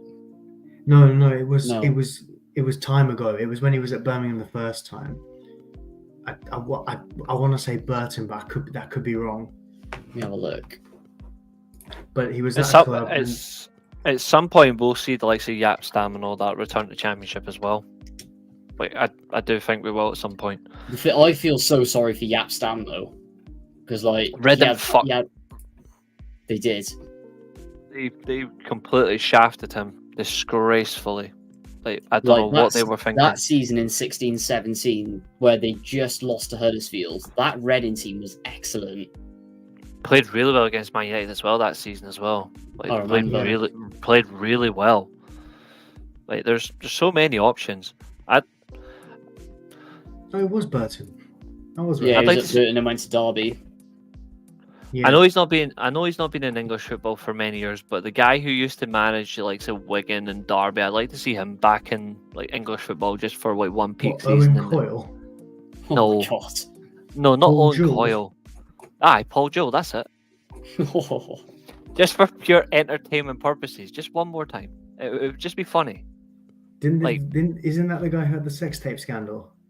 I don't know. Reece, you horny fuck. You never beat. How would I know? I don't pay attention to managers' personal lives. I don't know. I'm just thinking of that pure entertainment of his. Like, there was times where his conferences were, you would go from Paul Jewell to Ian Holloway, to Owen Coyle, to Sam Allardyce, then you go to Steve McLaren, and in each synchronization of a press conference, the words are "kill myself, kill myself, kill myself, kill myself, kill myself" are in your head, and it's just pure funny. But if Paul Jewell really had a sex scandal, Christ Almighty, I never knew that. Never knew that for the life of me. Quite well known, actually. Literally, whenever anyone brings up Paul Jewell, it's never without that. Really? I mean, Yeah. I know that Ian Holloway's got a weird obsession with hamster cock, but I didn't realise that Paul Joe had a sex tape. Well, fair play. Like, the guy really is an absolute wild man. There is one big elephant in the room when we come to managers that we haven't mentioned tonight, and that is the Neil Warnock, Mick McCarthy. Who else can we chuck in there as well? The dinosaurs, Pulis. the old school. Nigel Pearson. Nigel Pearson, Reece, out say of your work line, currently. mate. I haven't heard this for years. I can't say it. I'll get in trouble. Go for Put it it. in the private chat because I've not heard this. Oh, I'll say it. I mean, I said this on a stream once, and I actually had someone who knows these people personally actually message me and say, you can't say that live. But I said on a stream a few years ago, and it was criticizing these managers, these dinosaur managers, and I just popped. I can't say it. I popped up on a stream just randomly. It was me, Doug, Nathan, Josh, and I think George was on it, and we were just George was ripping on these there. We were just ripping these managers, and all you hear from me was, "Where's an asteroid strike when you need it? Because we need to kill these fucking dinosaur managers and make them extinct." That's the line. It just happened, all right. It just happened. I wasn't thinking straight. I was on my 5th bottle of Pepsi Oh, Max. here we go. All these cliches. Yeah, I had a lot of Pepsi Max that day. I was absolutely buzzing. I was happy, but I just My man popped out threatened with death with a sugar rush. Jesus Christ.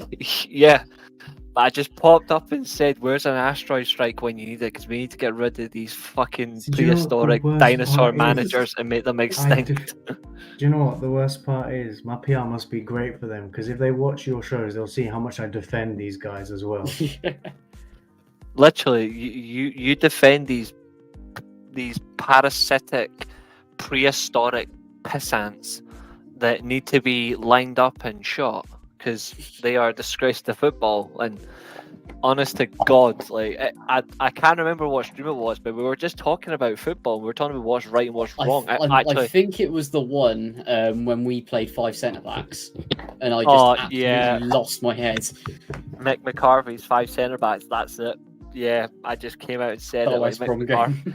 Yeah, I remember it now. It was mid-conversation. Oh, God. Yep, I remember it. We were talking about Cardiff and 5 centre-backs, and we were taking the pure piss out of them because Nathan was given the big one that they were going to go and beat Swansea soon after that, and it didn't happen. They drew. No, we got battered. So you got battered. Yeah, you got battered. And we were... I said to Nathan on stream, there's no way you're winning this game, and Nathan was giving it the big one. And then we were just chatting, and then all the Swansea fans appeared because we were still rattling on Twitter at the time, and Nathan was he was fucking trolling them to bits. It was beautiful. And all you see them come in, and Nathan took the piss out of the one that was caught wearing like dresses and shit, like that Reece guy. He took the piss out of Reece Bish completely. And then 5 minutes later, you just look at the names of managers that are in the league linked to the Cardiff job because Nathan really wanted Mick McCarthy sacked for the 5 centre backs. Yeah. And all you saw was the likes of Pulis, Allardyce, Pearson, the lot on the list, and Warnock again. And all you hear was me saying, "Where's an asteroid strike when you need it? Because we need to kill these guys and make them extinct." And nobody, and it's on the stream, nobody for about 5 minutes, even Doug, sat there for about 5 minutes, couldn't stop laughing, couldn't speak, and didn't know how to respond because I literally went, "Where's an asteroid strike when you need it? Because we need to kill these guys and make them extinct." I don't even know where it came from. It was just pure. It was just pure energy. I was like, honestly, you honestly missed the early days of this podcast. So it was just like, what was it, in the middle or after COVID? So like this was like prime my content lockdown. Yeah, it was just me in front of a camera drinking, watching Cardiff City on stream.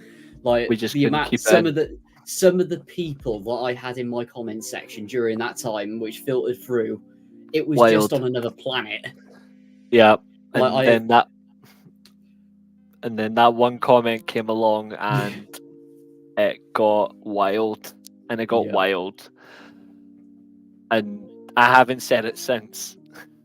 I've said it like 3 times tonight already, but Well, we're getting cancelled. That's going to be fun. Good night, lads. we ain't gonna get cancelled, but it's just No, you are. no. To This will be be fair, my that show now. never, not a chance. Can't cancel me. I'm not on Twitter. The absolute funny thing is though, is that was the same stream. I remember the stream just as badly now. It was the same stream where I said, "What does?" Because I know for a fact he doesn't watch our streams anymore. But that Andrew guy used to watch us, and Oh my god, yeah. because we were talking about owners as well and what they can afford.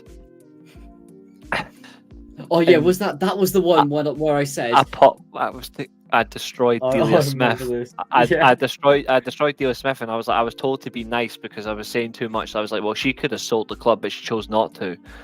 And all I said was, what does Delia Smith, a brothel, and 5 imps have in common?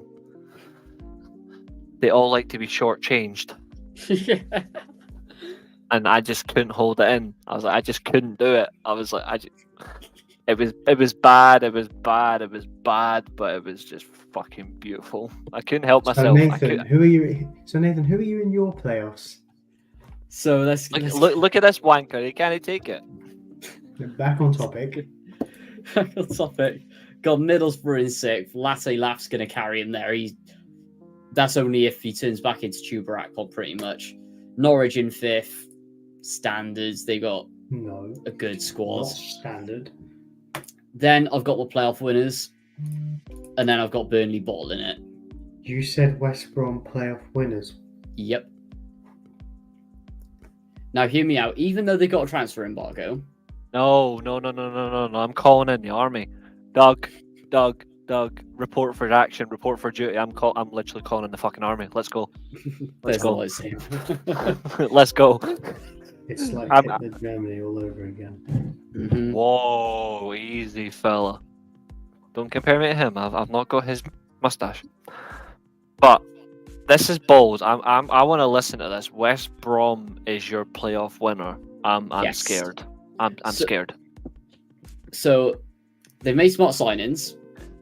Yeah. Have they? Mm-hmm. Devontae Cole, Paddy McNair. What you need for this level? They've got a decent squad. Lewis Dobbin on loan. I didn't Wow. make there. The thing is though with West Brom is to keep their wage bill down last season, they had to loan out quite a lot of players. They're still having that problem. Decent championship player.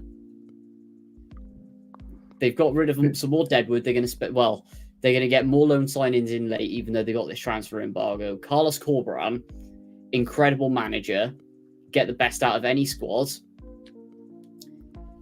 And to be, I just have a feeling about him, to be honest. Like, they're definitely going to beat Norwich in the playoffs. Then it'll probably be Burnley West Brom. West Brom will just get it over the line. Solid 2-0 Corberán masterclass. Broad Parker is not getting Burnley up in your books. Absolutely not. In fact, I was tempted to get him to finish lower, to be honest. But that does mean, unfortunately, look who I put as my champions. Another 90-point season coming for them. And then Luton in second.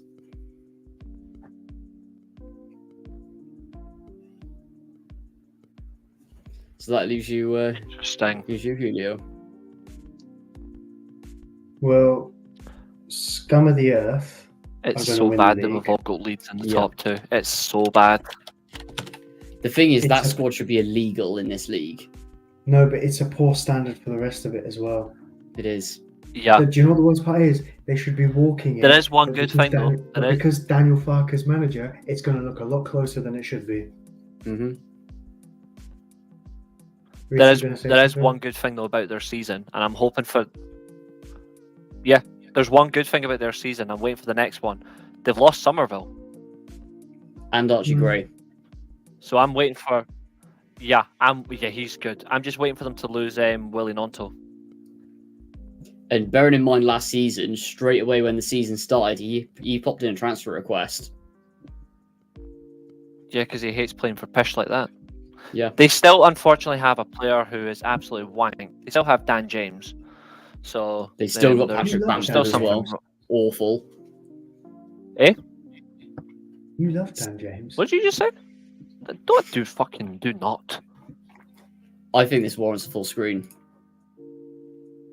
I said what I said. Reece loves Dan James almost as much as he loves Lukaku. Like Nathan, if you ever do a new intro for this, put Dan James and Lukaku in it. Oh, I will. Don't you worry.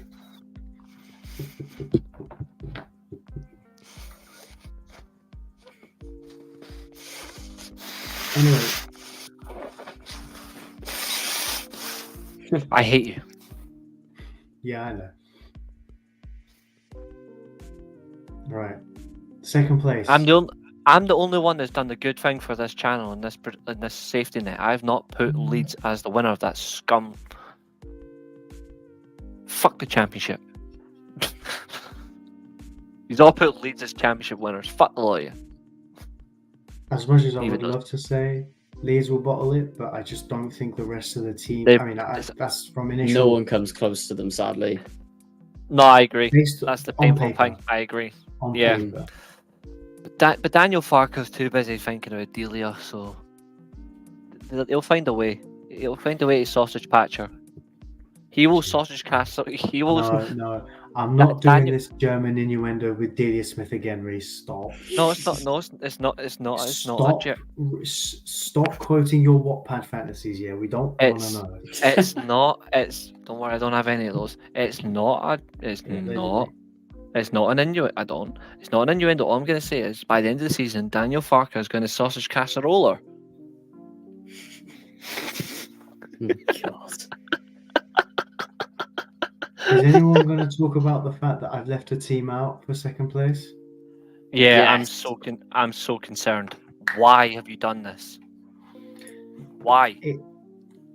Can I be honest with you? It mainly came down to the fact that they shouldn't be playoffs anyway, but Burnley will bottle it. Here's the thing. Sheffield United shouldn't have gone up. They did. They didn't have a team good enough for the Championship, for the Premier League, sorry. Or the Championship might have been relevant. And they went down. They've signed some good players. I do rate the players they've signed. Chris Wilder, for all I've slagged him off before on the show, that he's everything wrong with management in how low his stock has gone, and he's just been sitting there waiting for new jobs to come up, and when he's not done well, he's complained about other things apart from himself. Mhm. He knows the football club.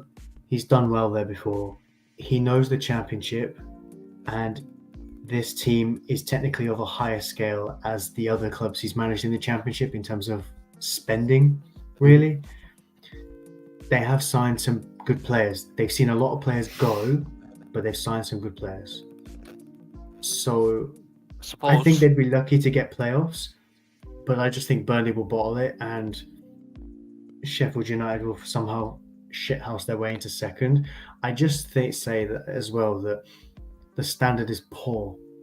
And I was saying to Nathan beforehand, from the bottom six, and then the 9 teams above that, and then the 3 teams above that, and then the top 6 of those teams in those selective groups, any one of those teams can finish anywhere.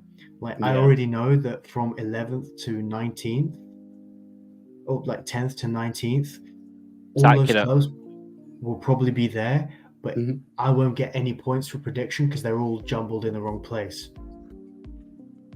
That's like the literal drawing out of your hat levels.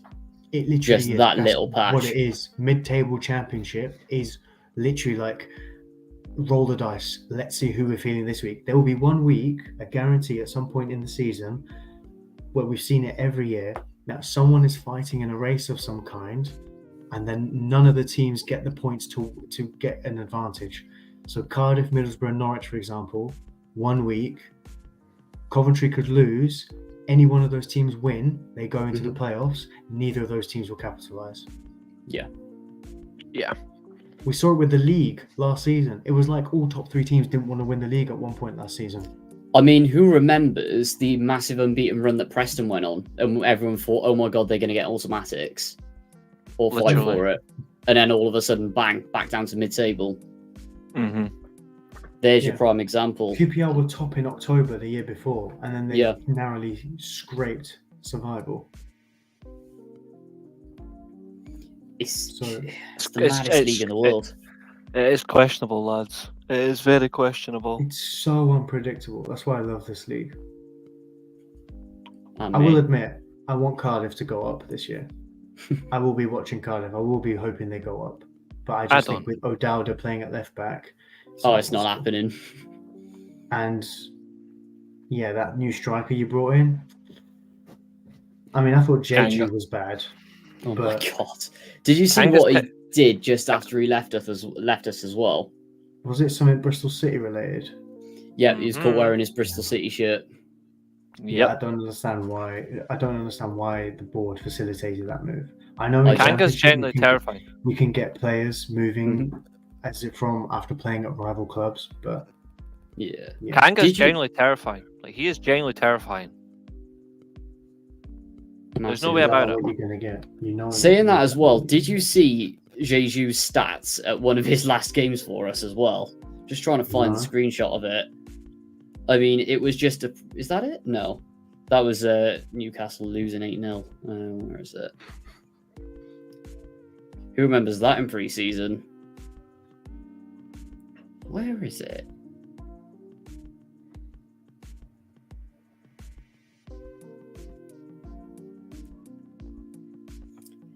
Because there was this one game where he had like just straight zeros. Where is it?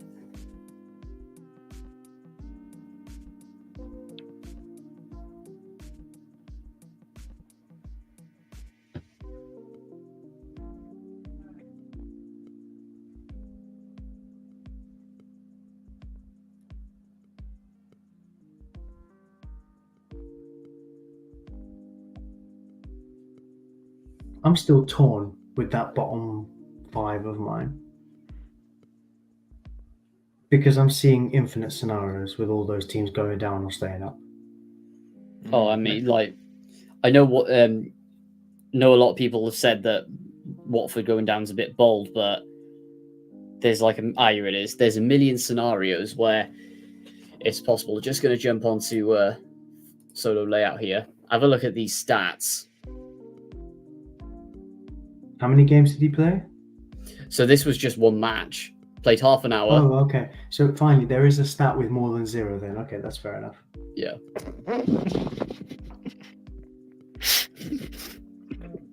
Damn, Daniel. Awful footballer. Anyway, how do I get out? There we are. Oh, he won't be missed. Definitely not. But yeah, like Derby could stay up over Plymouth because Yeah. arguably Derby has a more championship proven squad than Plymouth. A lot of bottom end championship players. You could argue Derby could do the business and stay up. Because at the end of the day, the thing you've got to remember is always happens at this league, but we've got 24 days left of the transfer window. The thing is, 1 or 2 signings could make a difference of about 10 places. And that's Say like that, with but that's team in this assuming there are league. any goal scorers around. There aren't any goal scorers around anymore. It's true. Not for big fun. Not for big money, anyway. Hmm. Well, not unless it's big money, I should say. But even nowadays, 10 million to a championship club is like near extinction Yeah. because it's so Unless you- risky. And Unless wages you're a as well. parachute, unless you're a parachute size, it's just unheard of. Like Yeah. us, for So what- example. And then, if- so what do you do? Yeah. Do you loan in an unproven Premier League player? Do you overspend to bring from League One up and risk not paying dividends? Yep. So, like, I remember the days when Blackburn had Was it Blackburn that had Jordan Rhodes and Rudy Gestede playing up front together, scoring goals? Yeah, I remember that. Don't have that anymore. I know Gestede was like a reserve striker on the books of Cardiff at one point, but I know. Adam Armstrong was scoring goals for Blackburn for a little bit, wasn't it? So that's the thing. You've just got to uncover the gems nowadays, and when you find and one, even you then, just they're got not to. guaranteed, are they? Because like we could just have a million Michus, just pure one season wonders, or like half just turn up for a bit like Ryan Brewster. Yeah. That half season that Brewster had was insane. Yeah. Like I know he was getting hyped up so much by Liverpool fans before, but He did that himself. I know people are like, oh, he's gonna be Ballon d'Or, he's gonna win the Ballon d'Or, and oh, he's gonna be one of the best strikers in the Premier League. Shut up, you mugs. I know. I just don't understand how he's still at Sheffield. He's still at Sheffield United, isn't he? Yeah, being a I bench don't warmer. understand why he's never moved. I mean, credit where it's due with Sheffield United. They got rid of the sack of shit that is Ollie McBurney and brought in Kiefer Moore. He is a genuine sack of shit. Yes. Yeah, exactly. It just proves that Scots are good for nothing when it comes to strikers, and the Welsh are where it's at with forwards. You say Kiefer Moore, I say McBurney and Lyndon Dykes. Ooh. I'm gonna come back and say Tommy Conway, you cheeky bastard. Okay, Brennan Johnson, Gareth Bale. Jordan. That doesn't count. The thing is, anything I say about Tommy Conway is just going to go out the window as pure bias. To be fair, I can also say another few Scottish are going to come down. I mean, look at The Lee only Griffiths Conway kept- Nathan rates is Craig Conway. Oh my god, he was a baller. I was look at like in terms of championship as well. Like say Jordan Rhodes, like Lee Griffiths, Kenny Miller, they were good in the championship. Mm-hmm. Oh, Kenny Miller. Throwback names. Oh, that 2012-13, no, that 11-12 season with Kenny Miller. Oh, Jordan Rhodes is a good name though. Jordan Rhodes is generally really good player, but he's fallen away. Who was the boy that was signed? He was at St Johnson and he went to the championship and he came back up. I think he went to Aberdeen. I can't remember his name. He is Scottish, so I can't remember his name. Long blondish hair. oh, It's like dirty blonde colour. Not mullet long, but it was long. striker. Was he Can't- Scottish? Yeah. Yeah, he's Scottish striker. I just can't remember his name. Was it Stevie May? That's it. Hmm. He was not too bad, to be fair. I just can't remember his name. But he was Yeah, alright, to be fair. I will say, in the 2010s, there was a great abundance of strikers in the Yeah. championship. It's just And nowadays Scottish they as well. don't want to get in there. It's just nowadays they don't want to be in the championship. They just want to be out. But to be fair, it's not Yeah. a bad division. Like that's what I'm saying. Like championship clubs should be bold. Like the championship clubs should take a hit and go for someone like a Curtis Main. Give him an opportunity. Like what about like? And I mentioned Shankland earlier on. Like the stupidity not to sign someone like him who gets you 20 goals. As The well thing as is, there's we've obviously more completely transfers abandoned from our the Scottish principles Premiership. because, like, in prime, go on. Yeah, I was gonna say even Duke and Miovski as Yeah. well. Some seriously good players. Like Wes Houlihan is now weird enough still going, but like Houlihan is still available to play. Like Benteke's wasting in Saudi. Like, that's that's mental. straight up 20-25 goals for any championship side. No, Yeah. I think he's washed right now. He's not Ben doing Tech bits is- out. He's a little I think bit he's washed, in- but he can score I goals at think this he's level. in the MLS, but I don't think he's doing bits there. I've mentioned his name now and again, but even like Ryan Gold is wasting himself in the MLS. Like he should be in a better league. Gold has been Lewis- there for a while though as well. Yeah, Lewis I Morgan remember is when he was stuck a young there. talent. He's still a good player. I don't know why he's not in the Scotland squad. Lewis Morgan as well. Like he deserves Mm. better. Like these are some good attacking players, and they ain't getting an opportunity or a sniff. Like, just take a gamble and let them play. It's bonkers.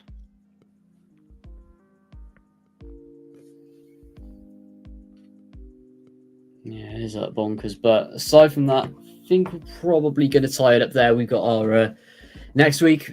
back again for the big one, our Premier League predictions. Probably going to get a few of the more of the boys on if we absolutely can. But big aside from that, we've had a quality stream, brought back some funny memories and got some funny moments out. But Julio, what's your parting comments, mate? It's the championship, so if I'm wrong, please bear in mind I was trying to predict the most unpredictable thing ever. It's like asking Reece what he's having for breakfast tomorrow. Lord knows what he's gonna have. Nothing. See, I would never have guessed nothing. I would have said something like toast or Weetabix or some shit. I only eat breakfast if I'm going into the office. I'm not in the office this week. Right. There you go, just as predictable. But Reece, what's your parting comments, bud? Good stream, lots of fun. Don't watch the Championship that much, so I'm happy if I'm wrong on anything. So it'll be entertainment, pure bliss, and next week I can get some better predictions. Absolutely. As we said, we're going to be on the Premier League next week, so I've got some controversial opinions coming up with that as well, so that's going to pay to be an interesting stream. But aside from that, have a good week, guys. Make sure to check us out on Spotify, listen back, subscribe, do what you can on YouTube, that'd be great. And yeah, have a good week, guys. Enjoy. Live on YouTube. And listen back on Spotify. This is the World of Football podcast.